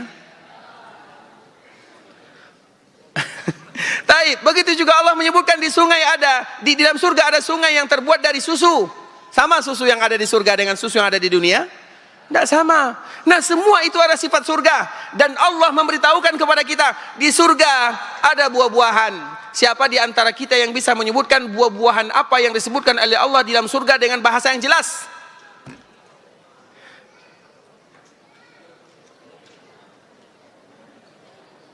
Dengan bahasa yang jelas. Yang belakang dulu ya, silakan. Yang pakai baju merah hati. Ya, silakan nak. Masya Allah.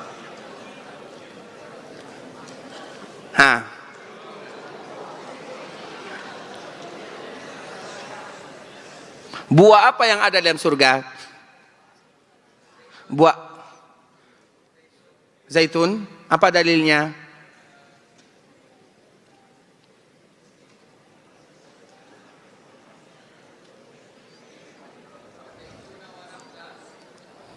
Itu aja.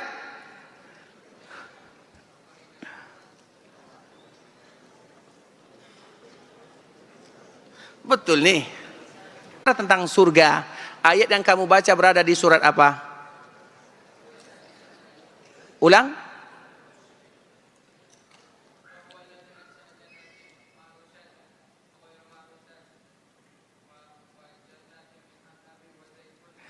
Masya Allah, barakallahu fiik, Allah jika khairan. Silakan nak. Masya Allah.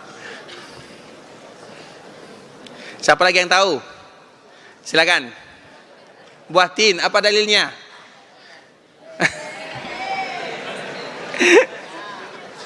Maaf ya nak ya. Nanti cari dulu dalilnya. Boleh ayahnya anak-anak sekarang ya. Taib, silakan. Silakan nak ya, Masya Allah, barakallahu fiik. Syukran lakum ya, Masya Allah, barakallahu fiik, Allah jika khairan. Silakan. Buah kurma, silakan baca ayatnya.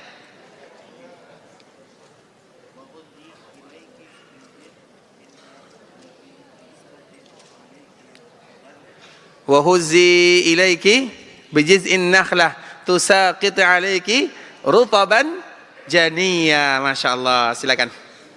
Barakallahu fiik. Walau jawabannya salah ya. Itu cerita tentang Maryam. Taib. Nanti dilihat kalau kita ingin melihatnya. Ada buah yang mungkin terlupakan, buah yang biasa semuanya kita suka. Kalau mungkin buah apel atau anggur untuk kesempatan kedua. Apel atau anggur? Silakan, Masya Allah. Ini yang kasih mata depan, silakan ayo. Masya Allah. Barakallahu fiikum. Jawabannya salah lagi ya nak ya. Buah pisang. Ya, buah pisang. Nanti baca surat Al-Waqi'ah. Nanti baca surat Al-Waqi'ah. Karena Al-Waqi'ah itu betul-betul berbicara tentang surga dan nikmat-nikmat yang ada di dalamnya. Nanti bisa kita baca, kemudian kita baca terjemahannya. Taib. Nah, Allah Subhanahu wa taala berbicara tentang buah pisang. Yang kita pahami saja. Karena kalau nanti berbicara tentang buah zaitun, kita harus ke tempat yang ada tumbuh buah zaitun. Pisang di mana-mana ada. Nah, dikala Allah Subhanahu wa taala menceritakan di antara salah satu nikmat surga adalah buah pisang. Apakah sama pisang di dunia dengan pisang di surga? Pisang di dunia bikin sakit perut. Apalagi pisang goreng. Contoh.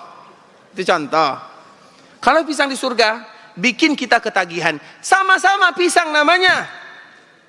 Nah, sehingga para ulama menyebutkan ikhwatal Islam, semua nikmat yang ada di dalam surga Allah Subhanahu wa taala sebutkan kepada kita bagaimana kenikmatannya.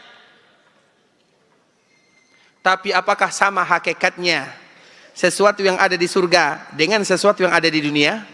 Tidak sama. Artinya itu baru makhluk Allah, belum lagi Allah Azza wa Jal. Sehingga setiap kali kita menetapkan nama dan sifat-sifat Allah Subhanahu wa taala, tidak mungkin sama Allah dengan makhluknya, dan bagaimana bentuknya tidak mungkin bagi kita tahu. Makanya qat'ut tama', tidak boleh bagi kita mencari bagaimana sih bentuk Allah Subhanahu wa taala, bagaimana sifat Allah, bagaimana Allah turun, bagaimana tangan Allah, bagaimana wajah Allah. Tidak boleh bagi seorang muslim mereka bertanya dengan pertanyaan yang menghanyutkan mereka ke dalam kelembah kebinasaan. Itu pertanyaan tidak boleh. Makanya Imam Malik rahimahullahu taala, kaidah umum, Imam Malik dikala ditanya kaifa stawa, maka dia terdiam. Terdiamnya Imam Malik, ta'ta ra'sah, menundukkan kepalanya, keluar keringat dingin dari rambutnya.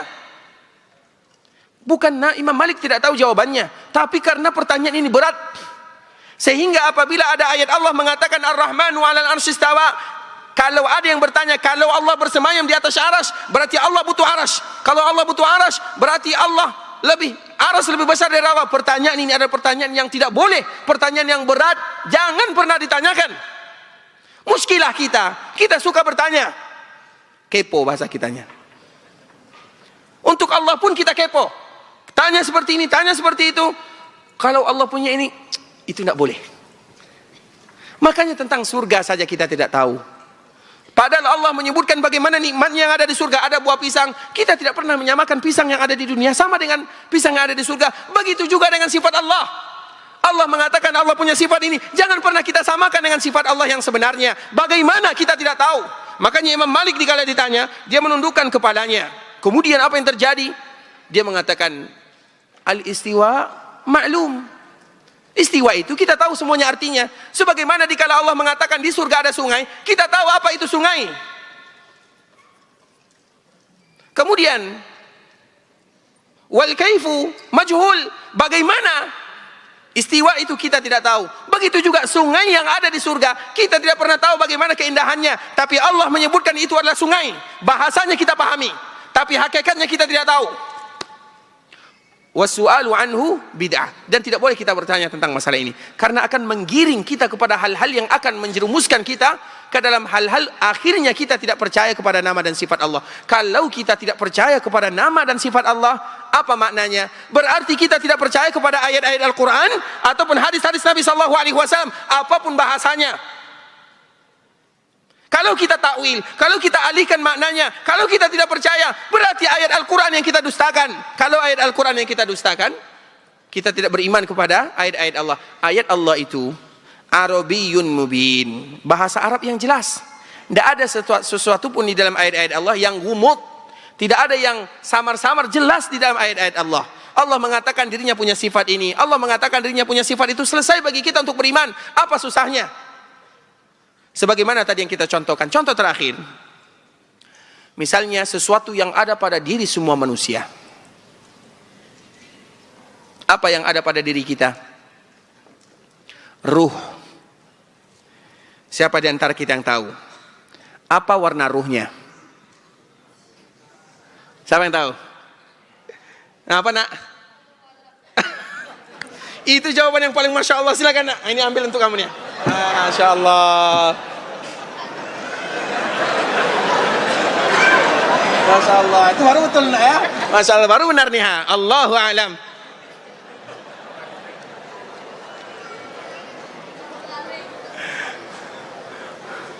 Pokoknya jangan malu bilang Allahu a'lam ya. Tapi nanti kalau kamu ditanya, siapa namamu? Allahu a'lam. Itu enggak boleh ya. Artinya ada momen-momen tertentu. Dulu ayahnya Syekh Abdul Razak hafizahullah ta'ala, Syekh Abdul Muhsin, kita tahu dia sudah tidak mengajar lagi di Masjid Nabawi, dan dia merupakan ulama yang sepuh, yang mungkin umurnya sekarang sudah lebih daripada 95 tahun, hampir 95 tahun, dan dia tidak bisa belajar lagi, padahal dia adalah ulama ahlul hadis. Kami semenjak duduk di sana, kami selalu duduk di sana. Dalam setiap majlis, karena majlisnya di Masjid Nabawi setiap hari, kecuali hari Kamis, libur. Kemudian setiap ada daras, minimal ada 3 jawabannya atau 4 jawabannya Allahu a'lam. Minimal dalam satu hari itu, dikala ditanya, sesi tanya jawab, minimal ada 4 dia mengucapkan Allahu a'lam. Padahal dia adalah seorang ulama, dia seorang ahlul hadis. Dan Masya Allah dia menghabiskan umurnya di dalam pembahasan-pembahasan mengajarkan ayat-ayat Allah Subhanahu Wa Taala dan juga hadis-hadis Nabi Sallallahu Alaihi Wasallam. Kami punya buku dia yang paling ringkas, paling singkat, ada 8 jilid. Jilid pertama berkaitan dengan Al-Quran, terutama bagi kita yang ingin menghafal Quran. Dia menjelaskan semuanya di sana, bagaimana ayat-ayat yang serupa, ayat-ayat yang samar dijelaskan semuanya. Berarti dia ahli Quran. Kemudian di jilid kedua tentang masalah hadis. Hadis Imam Bukhari dibawakan 20 hadis, hadis Imam Muslim dibawakan 20 hadis. Kemudian diterangkan tentang sanad riwayatnya sedikit demi sedikit. Itu jilid yang kedua. Jilid yang ketiga tentang masalah fikih. Artinya ada 8 jilid. Artinya dia adalah seorang ulama yang besar, betul-betul ulama. Tapi setiap pelajarannya dia ada jawabannya adalah wallahu a'lam. Jadi kita jangan malu mengucapkan wallahu a'lam sebagaimana tadi anak kita yang menjawabnya. Barakallahu fiik. Enak ya? Mas muka Allahu a'lam. Taiman? Man? Muhammad Akta. Barakallahu fiik wa syakarallahu lak. Nah, ruh kita tadi warnanya wallahu alam. Kemudian posisinya di mana? Wallahu alam. Iya kan? Taib. Panjangnya berapa? Wallahu alam. Itu ruh yang ada dalam jiwa kita, yang ada dalam badan kita. Kalau kita tidak ada ruh, kita tidak hidup. Tapi kita tidak tahu warnanya apa, letaknya di mana, panjangnya berapa, bagaimana bentuknya. Tidak ada satupun yang kita tahu. Padahal itu adalah ruh yang ada pada diri kita. Kita tentang diri kita saja kita tidak pernah tahu. Bagaimana kita akan tahu tentang nama dan sifat Allah Subhanahu wa taala yang hakikatnya?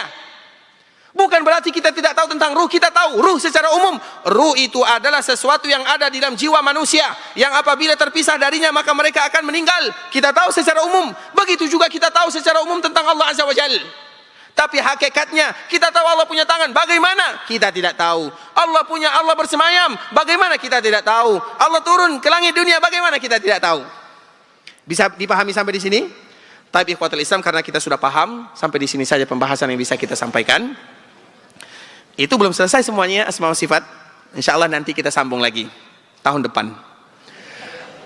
Ikhwatul Islam, sekarang kita buka sesi tanya jawab. Kalau ada di antara kita yang ingin bertanya, yang mungkin masih belum jelas, maka kami persilahkan. Wallahu ta'ala alam.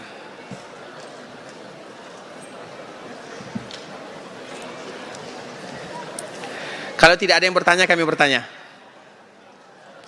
Ada yang ingin bertanya atau semuanya sudah paham? Silakan, Pak.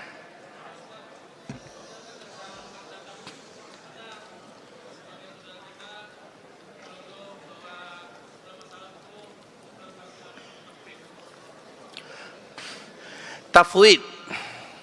Jadi ada di dalam istilah, ada takwil, ada ta'til, ada tamtsil, ada tafwid. Takwil, mentakwilkan, dicarikan makna yang lain. Tamtsil, menyerupakan. Ta'til, meniadakan. Tafwid, menyandarkan. Itu artinya. Dan Ahlus Sunnah wal Jamaah berlepas dari empat ini. Tidak takwil dalam khusus masalah asma wa sifat ya. Bukan takwil yang tadi kita sebutkan. Takwil itu banyak maknanya. Tapi takwil yang betul-betul menyelewengkan. Seperti misalnya Allah turun ke langit dunia. Kita takwilkan. Yang turun itu bukan Allah. Yang turun itu rahmatnya. Yang turun itu malaikatnya. Padahal dengan jelas Allah mengatakan, yanzilu rabbuna ila sama'id dunya hina yabqa thulusul lailil akhir. Allah itu selalu turun di langit dunia, ke langit dunia ketika sepertiga malam terakhir tersisa.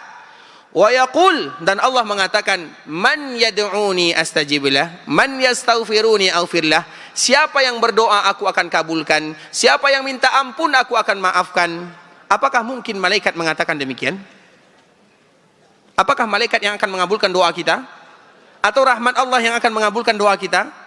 Artinya, dari hadis ini kita tahu jawabannya sudah salah. Nah, itu takwil namanya. Yang kedua, namanya tamtsil. Sesungguhnya Allah Subhanahu wa taala bersemayam di atas arasnya. Berarti apabila Allah bersemayam sama dengan kita duduk di atas singgasana. Seorang raja yang duduk di atas singgasananya, berarti dia butuh kepada singgasananya. Berarti singgasananya lebih besar dari dia. Berarti kalau singgasananya roboh, jatuh, maka dia ikut jatuh. Itu namanya tamtsil. Ahlus Sunnah tidak demikian. Itu yang kedua. Yang ketiga, ta'til. Ta'til itu Allah tidak punya sifat, Allah tidak punya ini, Allah tidak punya itu. Namanya ta'til. Tujuan mereka semuanya sama. Tujuan mereka ingin mensucikan Allah Subhanahu wa taala. Kalau kita berbicara tentang niat, semua niatnya bagus. Tapi niat yang bagus tidak cukup. Kemudian yang keempat, tafwid. Tafwid itu ada dua. Tafwid itu ikhwatul Islam, menyerahkan. Allah bersemayam di atas arasy. Apa maknanya? Serahkan kepada Allah. Allah turun ke langit dunia. Apa artinya? Serahkan kepada Allah. Di sini ada dua. Apabila kita mengatakan innallaha yanzil, Allah itu turun, dan kita mengatakan aku tidak tahu apa arti turun, berarti dia mengingkari bahasa. Siapa di antara kita yang tidak tahu apa arti turun? Semua kita tahu arti apa turun. Turun itu artinya turun dari atas ke bawah. Turun. Kalau kita mengatakan serahkan kepada Allah, berarti kita mendustakan ayat-ayat Allah, atau kita pura ayat-ayat Allah, berarti sama saja kita mengatakan berarti Allah menurunkan ayat Al-Quran dengan bahasa yang kita tidak paham. Bisa dipahami?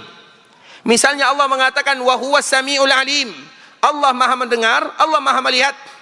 Kemudian kita mengatakan serahkan kepada Allah. Berarti ketika kita mengatakan serahkan kepada Allah, kita tidak tahu apa itu sami', artinya kita tidak tahu apa itu basir. Berarti ayat-ayat Allah dan hadis-hadis Nabi SAW tidak ada gunanya. Bukankah Allah mengatakan walaqad yassarnal Qur'ana lidzikir? Al-Quran itu adalah sesuatu yang paling mudah. Kemudian kita mengatakan kita tidak tahu. Bukankah Allah mengatakan kami turunkan Al-Quran dengan bahasa Arab yang jelas? Makanya orang Arab mereka tahu maknanya, jelas sudah. Karena memang janji Allah Subhanahu wa taala Arabiyyun mubin, yaitu bahasa Arab yang jelas bagi Allah Azza wa Jal, dan juga jelas bagi kita. Allah mengatakan Allah bersemayam, apa yang tidak jelas kita semua tahu. Makanya Imam Malik mengatakan al-istiwa ma'lum. Imam Malik bukan diambil dari dia saja, diambil dari gurunya bernama Rabi'ah. Rabi'ah ini diambil lagi dari ibunda kita Ummu Salamah. Al-istiwa ma'lum, istiwa itu kita tahu apa arti istiwa. Yang tidak kita tahu bagaimananya. Nah, tafwid itu ada dua. Apabila kita mentafwid, kita tidak tahu sama sekali maknanya, berarti kita menuduh ayat-ayat Allah dan hadis-hadis Nabi sesuatu yang diturunkan dan kita tidak tahu apa artinya. Dan itu berbahaya. Yang kedua, tafwidul kaifiyah. Tafwidul kaifiyah, caranya, bentuknya, hakikatnya tidak tahu. Itu harus kita lakukan. Allah mengatakan Allah punya sifat ini. Bagaimana sifat Allah tersebut kita tidak tahu. Sama dengan tadi yang kita sebutkan, di dalam surga ada buah pisang. Kalau kita mengatakan misalnya ini sama pembicaranya, ini sama-sama alam gaib, surga alam gaib, Allah juga alam gaib.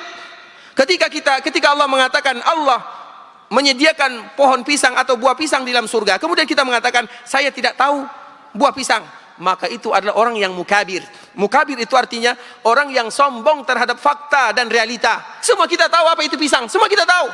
Kemudian kita mengatakan tidak tahu, apa namanya? Sesuatu yang kita tahu, kita mengatakan tidak tahu. Kita tahu pisang, tahu semuanya.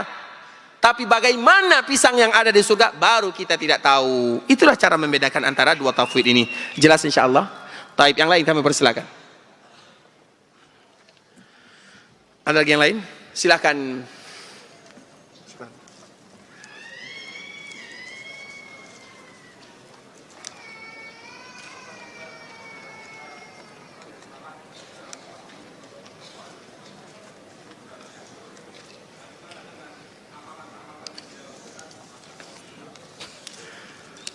Barakallahu fiik. Pertanyaannya ikhwatul Islam ini adalah untuk kita bersama. Kalau ternyata ada sebahagian saudara kita yang salah dalam memahami nama dan sifat-sifat Allah Subhanahu wa taala, maka bagaimana dengan amalan-amalan yang dia lakukan? Itu pertanyaannya. Apakah itu pertanyaannya? Tapi ikhwatul Islam, kita tahu kita tidak bisa menghindari perbedaan. Tidak ada di antara kita yang semuanya sama. Mungkin apa yang kami sampaikan ada di antara kita yang tidak setuju, dan itu biasa. Dan dikala kita berbeda, itu juga tidak menjadi masalah. Ketika kita berbeda, ikhwatul Islam, apa yang pertama kali harus kita lakukan? Ini untuk kita semuanya. Jangan hanya berbeda masalah akidah, masalah fikih, masalah yang lainnya. Jangankan masalah fikih, masalah yang lainnya, masalah agama, masalah muamalah. Bahkan juga berbeda dengan kawan satu kantor, bahkan juga berbeda dengan keluarga, berbeda dengan suami dan istri. Apa yang pertama kali harus kita lakukan? Yang pertama kali kita lakukan ikhwatul Islam adalah mengucapkan Ya Rabba Jibraila wa Israfila wa Mikail Fatir as-samawati wal ard Alim al-ghaibi wal shahadah Anta tahkumu baina ibadika fima kanu fi yakhtalifun Ihdini lima ikhtalifa fihi minal haqq. Itu merupakan di antara doa yang harus kita baca. Dan itu merupakan di antara kesalahan kita bersama. Dikala kita mulai berbeda dengan saudara-saudara kita, maka kita langsung mengatakan kami benar, kalian salah. Padahal yang harus kita lakukan pertama adalah bermohon kepada Allah Subhanahu wa taala. Siapa di antara kita yang dikala mereka berbeda mereka mengucapkan kalimat ini? Ada di antara kita yang hafal? Itu yang harus selalu kita tanamkan, ikhwatul Islam. Kita belajar agama Allah Subhanahu wa taala bukan untuk menunjukkan saya fulan bin fulan, tidak. Tapi bagaimana kita sampai kepada kebenaran. Dan kita tidak akan sampai kepada kebenaran kecuali atas petunjuk Allah Subhanahu wa taala. Maka dengan itulah kita butuh kepada kalimat ini dan doa ini. Ya Rabba Jibril wa Israfil wa Mikail, Fatiras samawati wal ard, Alimal ghaibi wasyahadah, Anta tahkumu baina ibadika fima kanu fihi yakhtalifun, Ihdini lima ikhtalifa fihi minal haqq.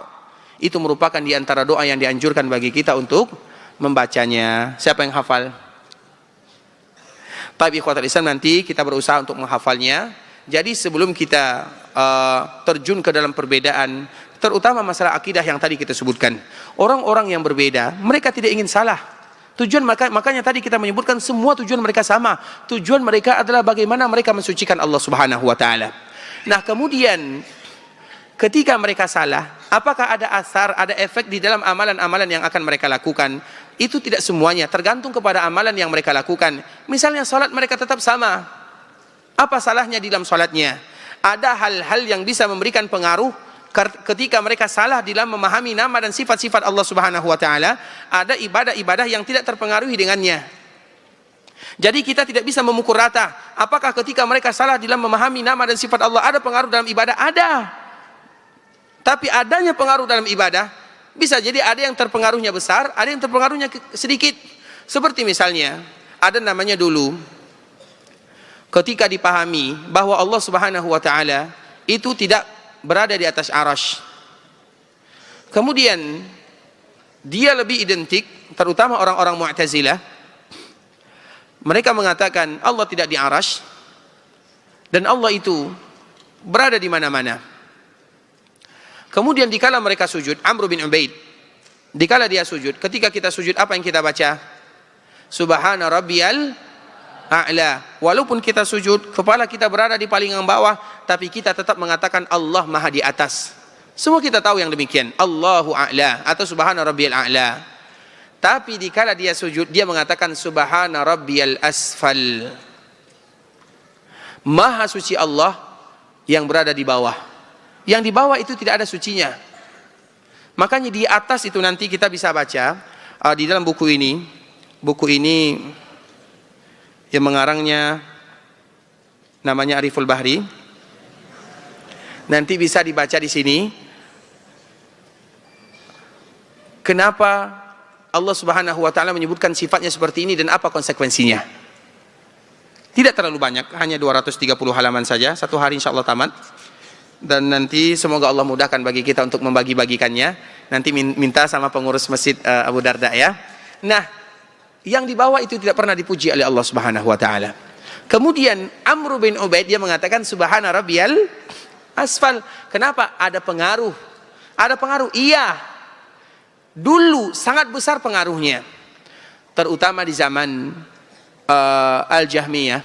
Al-Jahmiyah itu dikala mereka dulu punya wewenang Al-Mu'tazilah di dalam Ka'bah Al-Musyarrafah, di sitir Ka'bah atau di Kiswah, ada tulisan di sana laisa kamitslihi syai'un wa huwa samiul basir. Dia mengatakan kalau aku tidak malu maka aku akan menghilangkan kalimat wa huwa samiul basir. Kenapa demikian? Karena pengaruh akidah salah. Bahkan yang tulisan yang ada di dalam Al-Quran yang tergantung di Ka'bah Al-Musyarrafah dia ingin hilangkan karena berbeda dengan keyakinannya. Makanya wa huwas samiul basir itu adalah bantahan yang luar biasa. Karena Allah mengatakan, ingat baik-baik. Di dalam surah anak-anak Ustaz, di dalam surah Al-Insan, hal ata 'alal insani hinun minad dahri lam yakun syai'an madhkura inna khalaqnal insana min nutfatin amsyajin nabtalihi faja'alnahu sami'an basira. Ini tentang manusia. Kami jadikan mereka sami', kami jadikan mereka basir. Allah menyebutkan bahwa kita semua sami'. Allah mengatakan bahwa semua kita adalah basir. Sepakat? Inna hadainahu sabila. Ini cerita tentang manusia. Inna hadainahu sabila imma syakiran. Sebelumnya nutfatin amsyajin nabtalihi faja'alnahu sami'an basira. Sami'an basira ini sifat manusia. Kemudian kita melihat sifat Allah Subhanahu wa taala. Allah banyak sekali menyebutkan tentang sifatnya, wa huwas samiul basir, wa huwas samiul basir. Allah menyebutkan tentang dirinya as-sami' al-basir.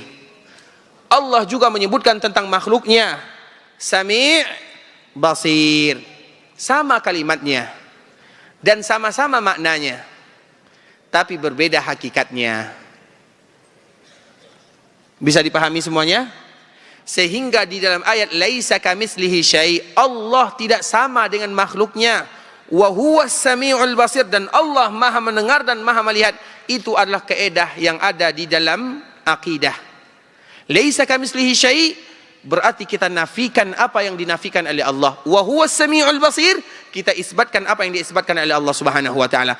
Pengaruhnya bagi mereka yang tidak percaya, tadi ceritanya, mereka ingin merobek tulisan yang ada di kiswah Ka'bah karena dia tidak percaya, karena wa huwas samiul basir merobohkan keyakinan dikala mereka membatalkan nama dan sifat-sifat Allah Subhanahu wa taala. Dan masih banyak lagi keyakinan yang lainnya. Karena memang salah di dalam keyakinan pengaruhnya besar. Tidakkah kita tahu bagaimana Imam Ahmad rahimahullahu taala ketika dituduh dia tidak mau mengatakan Al-Quran adalah makhluk, 28 bulan dia di penjara. 28 bulan bukan waktu yang singkat. Dan siapa yang membuat Imam Ahmad itu kuat, ikhwatul Islam? Ketika Imam Ahmad masuk penjara, karena dikala dia masuk penjara, dia ditangkap dengan dua orang sahabatnya atau dengan salah seorang sahabatnya bernama Muhammad bin Nuh. Dia dibawa dari Kufah menuju Syam. Kemudian di perjalanan Muhammad bin Nuh ini meninggal, tinggal Imam Ahmad sendiri di zaman Al-Ma'mun. Kemudian dikala Imam Ahmad dibawa kepada Al-Ma'mun, maka Imam Ahmad berdoa, ya Allah jangan pertemukan diriku dengannya. Allah kabulkan doa Imam Ahmad. Baru saja sampai Imam Ahmad, maka pemimpin pada waktu itu meninggal.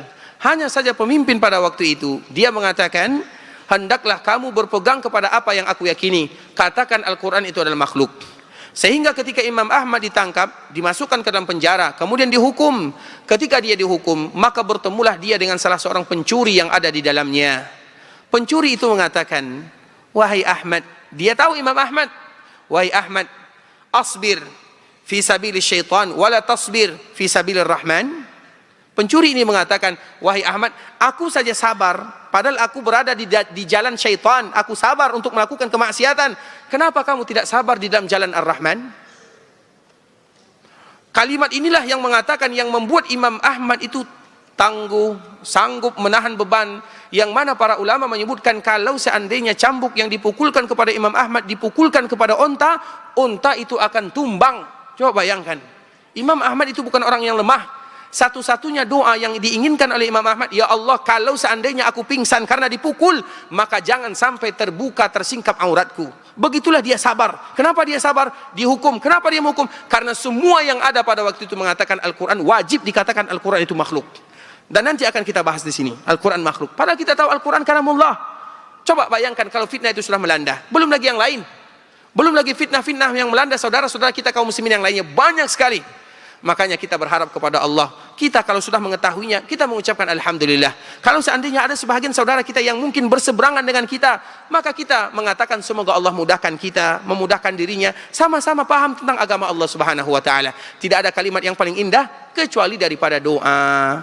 Karena ketika Allah berikan kepahaman kepada kita, itu nikmat dari Allah Azza wa Jal. Tidak semua orang yang bisa memahaminya. Dan memahami tentang masalah akidah itu berat.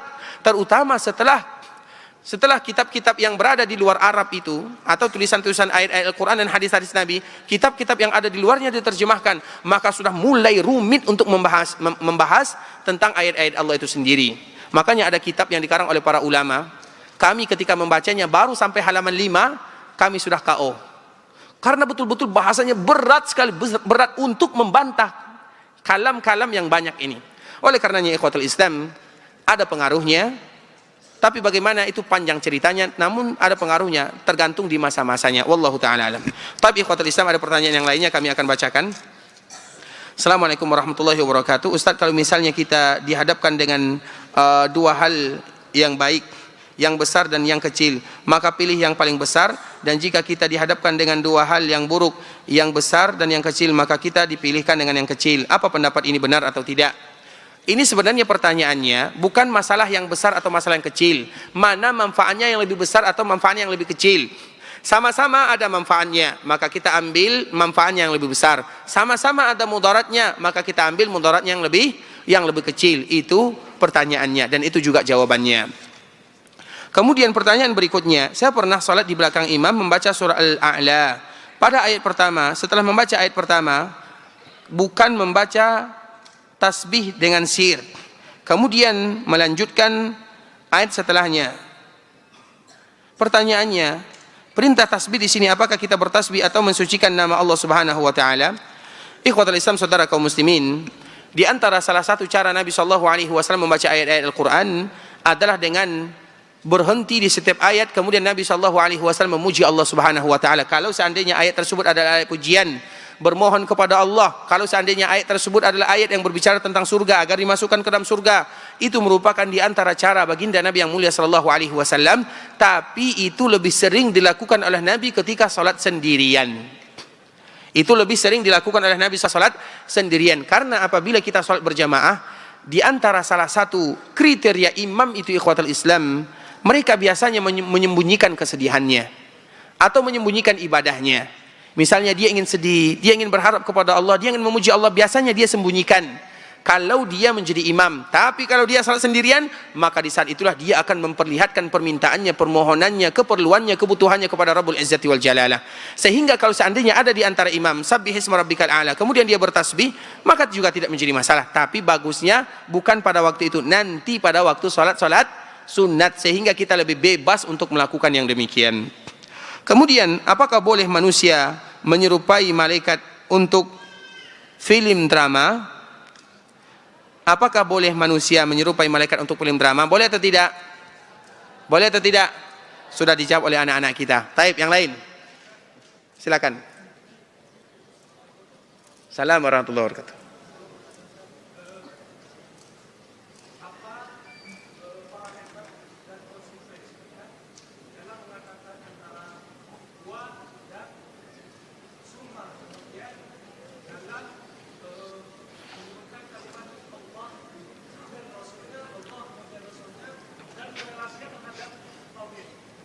Baik, pertanyaannya apa perbedaannya antara huruf waw dengan huruf summa, terutama berkaitan dengan masalah tauhid. Yang pertama, kita harus lihat dulu dari segi maknanya. Waw itu makna secara umum itu adalah penyerataan dan penyamaan. Fulan wa fulan, sama derajatnya. Kemudian summa, kalau kalimat summa, fulan, summa fulan, kemudian itu berada di bawah. Nah, apa konsekuensinya di dalam masalah tauhid dan akidah? Kapan kita menggabungkan Allahu wa rasuluhu atau Allahu thumma rasuluhu? Bukankah itu pertanyaannya? Ikhwatul Islam, kalau sesuatu yang tidak bisa dilakukan kecuali oleh Allah, maka katakanlah Allahu saja. Allahu saja tanpa ada wa rasuluhu. Seperti misalnya kita bertanya, ada keluarga kita yang hamil. Kemudian kita bertanya, anaknya laki-laki atau perempuan? Dan dia belum cek, maka jawabannya Allahu a'lam atau Allahu wa rasuluhu a'lam.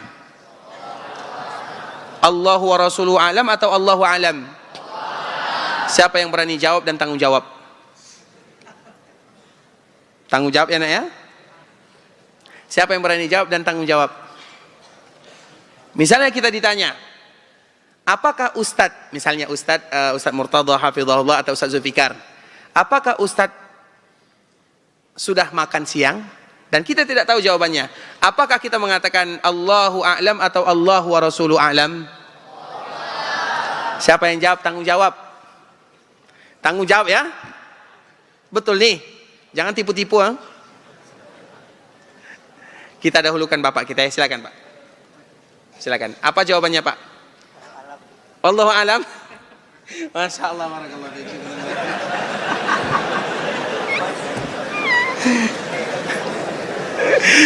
Taib. Taib. Masalah makan, masalah kehamilan, kalau seandainya Nabi hidup, apakah Nabi akan tahu atau tidak? Nabi akan tahu atau tidak? Nabi tidak tahu perkara yang gaib. Maka di sini jawabannya hanya kepada Allah saja. Allahu a'lam. Tak boleh Allah wa rasuluhu alam. Tapi kalau seandainya masalah agama, kalau seandainya Nabi hidup, Nabi tahu tidak jawabannya? Boleh tak kita mengatakan Allah wa rasuluhu alam? Karena sama-sama tahu. Apabila di dalamnya ada sifat yang hanya milik Allah Subhanahu wa taala, maka tidak boleh dibandingkan dengan Nabi sallallahu alaihi wasallam. Tapi kalau seandainya ada sifat yang sama itu secara bukan hakikatnya, secara maknanya. Misalnya Nabi bisa. Kalau seandainya Nabi hidup, Nabi bisa misalnya, maka disebutkan Allahu wa rasuluhu. Tapi kalau seandainya ada penyetaraan antara Allah dengan Rasulnya, maka tidak boleh dikatakan kecuali Allah saja. Sehingga Nabi SAW pernah berkata kepada seorang khatib, bi'sal khatibu ant. Kamu adalah khatib yang paling jelek, kata Nabi SAW. Kenapa? Karena disetarakan antara Allah dengan Rasulnya. Yang mana isi daripada khutbah itu adalah sesuatu yang hanya milik Allah Subhanahu wa ta'ala. Kemudian disamakan Allah wa rasuluh, Allah wa rasuluh. Maka Nabi mengatakan, bi'sal khatibu ant. Kamu adalah khatib yang paling jelek. Tapi dalam riwayat yang lain Nabi tidak melarangnya. Sehingga terlihat daripada isi dan maknanya. Yang menjadi muskilah, kadang-kadang kita berbahasa, namun kita tidak tahu artinya.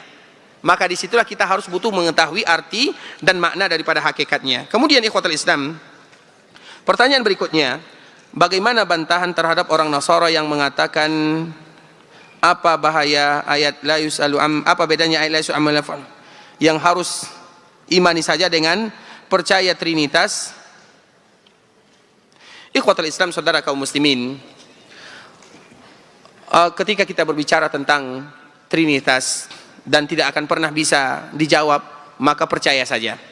Tentang Allah Subhanahu wa ta'ala, bukan tidak ada jawabannya. Tentang masalah Allah, mengetahui tentang Allah, bukan tidak ada jawabannya. Tetapi dikhawatirkan ketika seseorang dijawab, apabila salah di dalam menjawab, maka ada efek sampingnya. Itu perbedaannya. Kalau Trinitas, di dunia, di akhirat tidak akan pernah sama. Tidak akan pernah tahu jawabannya. Tidak akan pernah tahu untuk selama-lamanya. Berbicara tentang nama dan sifat Allah, semua kita paham. Tetapi yang tidak boleh itu adalah dikala kita berlarut-larut di dalamnya. Sama, apakah boleh bagi kita untuk melihat matahari? Boleh atau tidak? Tapi siapa di antara kita yang bisa melihat matahari 1 jam? Bisa atau tidak? Semakin kita 1 jam, semakin sakit mata kita. Tambah lagi 1 jam, bagaimana? Bisa jadi buta. Begitulah keedah tentang nama dan sifat-sifat Allah Subhanahu wa ta'ala. Bukan berarti tidak ada jawabannya. Tapi apabila dicari, ibarat melihat matahari. Semakin dilihat, maka dikhawatirkan nanti semakin membuat kita rumit. Sedangkan masalah kaidah Trinitas betul-betul tidak akan pernah ada jawabannya sampai hari kiamat. Maka Allah sendiri yang membantah. Ketika Allah bangkitkan Nabi Isa, wahai Isa, a anta qulta linnasi ittakhiduni wa ummi ilahaini min dunillah? Apakah kamu yang mengatakan ambil diriku dan ibuku sebagai Tuhan? Nabi Musa mengatakan, ya Allah, engkau lebih tahu daripada diriku. Artinya dibantah oleh Allah Subhanahu wa ta'ala. Di sini tidak boleh kita banyak bertanya. Bukan berarti tidak bertanya, tapi tidak boleh banyak bertanya sebagaimana bertanyanya orang-orang sebelum kita. Karena sesuatu yang sudah jelas, yang nanti semakin bertanya semakin tidak jelas. Itu diantara perbedaannya. Kemudian Ustaz Ana bertanya, apabila kita mendatangi dukun dan salat kita tidak sah 40 hari, apakah di dalam 40 hari itu kita tetap wajib salat? Kalau wajib, bagaimana agar kita salatnya sah? Bagaimana jawabannya? Kita tetap salat. Bagaimana supaya salat kita tetap sah? Tidak ada jawabannya kecuali jangan pergi ke dukun. Itu dia. Kalau ingin salat kita diterima, jangan pergi ke dukun. Kalau sudah terlanjur, bertaubatlah kepada Allah. Karena tidak ada dosa syirik kalau ada yang bertaubat diterima atau tidak. Apalagi dosa-dosa yang lainnya. Barakallahu fikum ikhwatal Islam. Ada lagi yang ingin bertanya? InsyaAllah selesai ya. Silakan.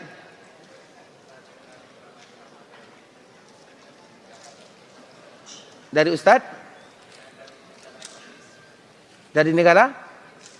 Perlis? Ustadz Maza, Dr. Maza, Romaili. Masya Allah, barakallahu fiik. Silakan, tidak menjadi masalah. Mufti Perlisa? Tidak menjadi masalah. Baca bukunya, dengar ceramahnya juga tidak menjadi masalah. Barakallahu fiik. Yang lain?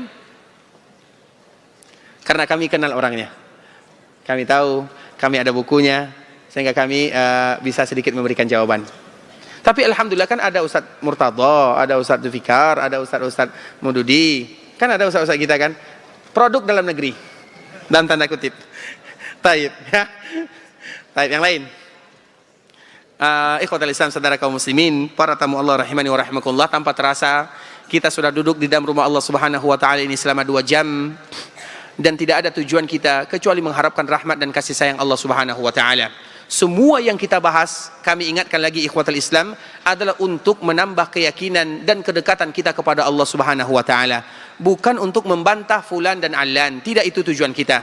Karena tujuan kita adalah ingin mendekatkan diri kepada Allah, lebih mengenal ayat-ayat Allah dan juga sunnah-sunnah Nabi SAW, sehingga setiap kali kita belajar agama, maka kita harus menata niat dan hati. Apabila kita belajar agama, semakin keras hatinya, maka bertanyalah kepada diri sendiri, apa tujuan kita belajar agama. Tetapi apabila kita belajar agama, semakin lembut hati kita, semakin sayang kita kepada saudara kita, maka itulah belajar agama yang sesungguhnya. Dan semoga Allah Subhanahu wa taala memberikan kasih sayang kepada kita bersama. Kalau ada di antara kita yang paham, alhamdulillah. Kalau ada di antara kita yang belum paham, kita berdoa kepada Allah agar Allah berikan kepemahaman kepadanya. Kalau ada di antara kita yang mungkin berbeda pemahamannya, kita berharap kepada Allah agar Allah berikan taufik dan hidayah kepada kita bersama, karena dengan doa bisa menembus langit yang ada di sana dan sampai kepada Allah Subhanahu wa taala. Ikhwatul Islam, yang benar dari Allah Subhanahu wa taala, yang salah dari diri kami pribadi karena kurangnya ilmu kami, karena kebodohan dan kejahilan kami mohon dimaafkan atas segala kesalahan dan kekurangan. Kita tutup dengan mengucapkan doa kafaratul majlis. Subhanakallahumma bihamdika asyhadu an la ilaha illa anta astaghfiruka wa atubu ilaik. Wassalamualaikum warahmatullahi wabarakatuh.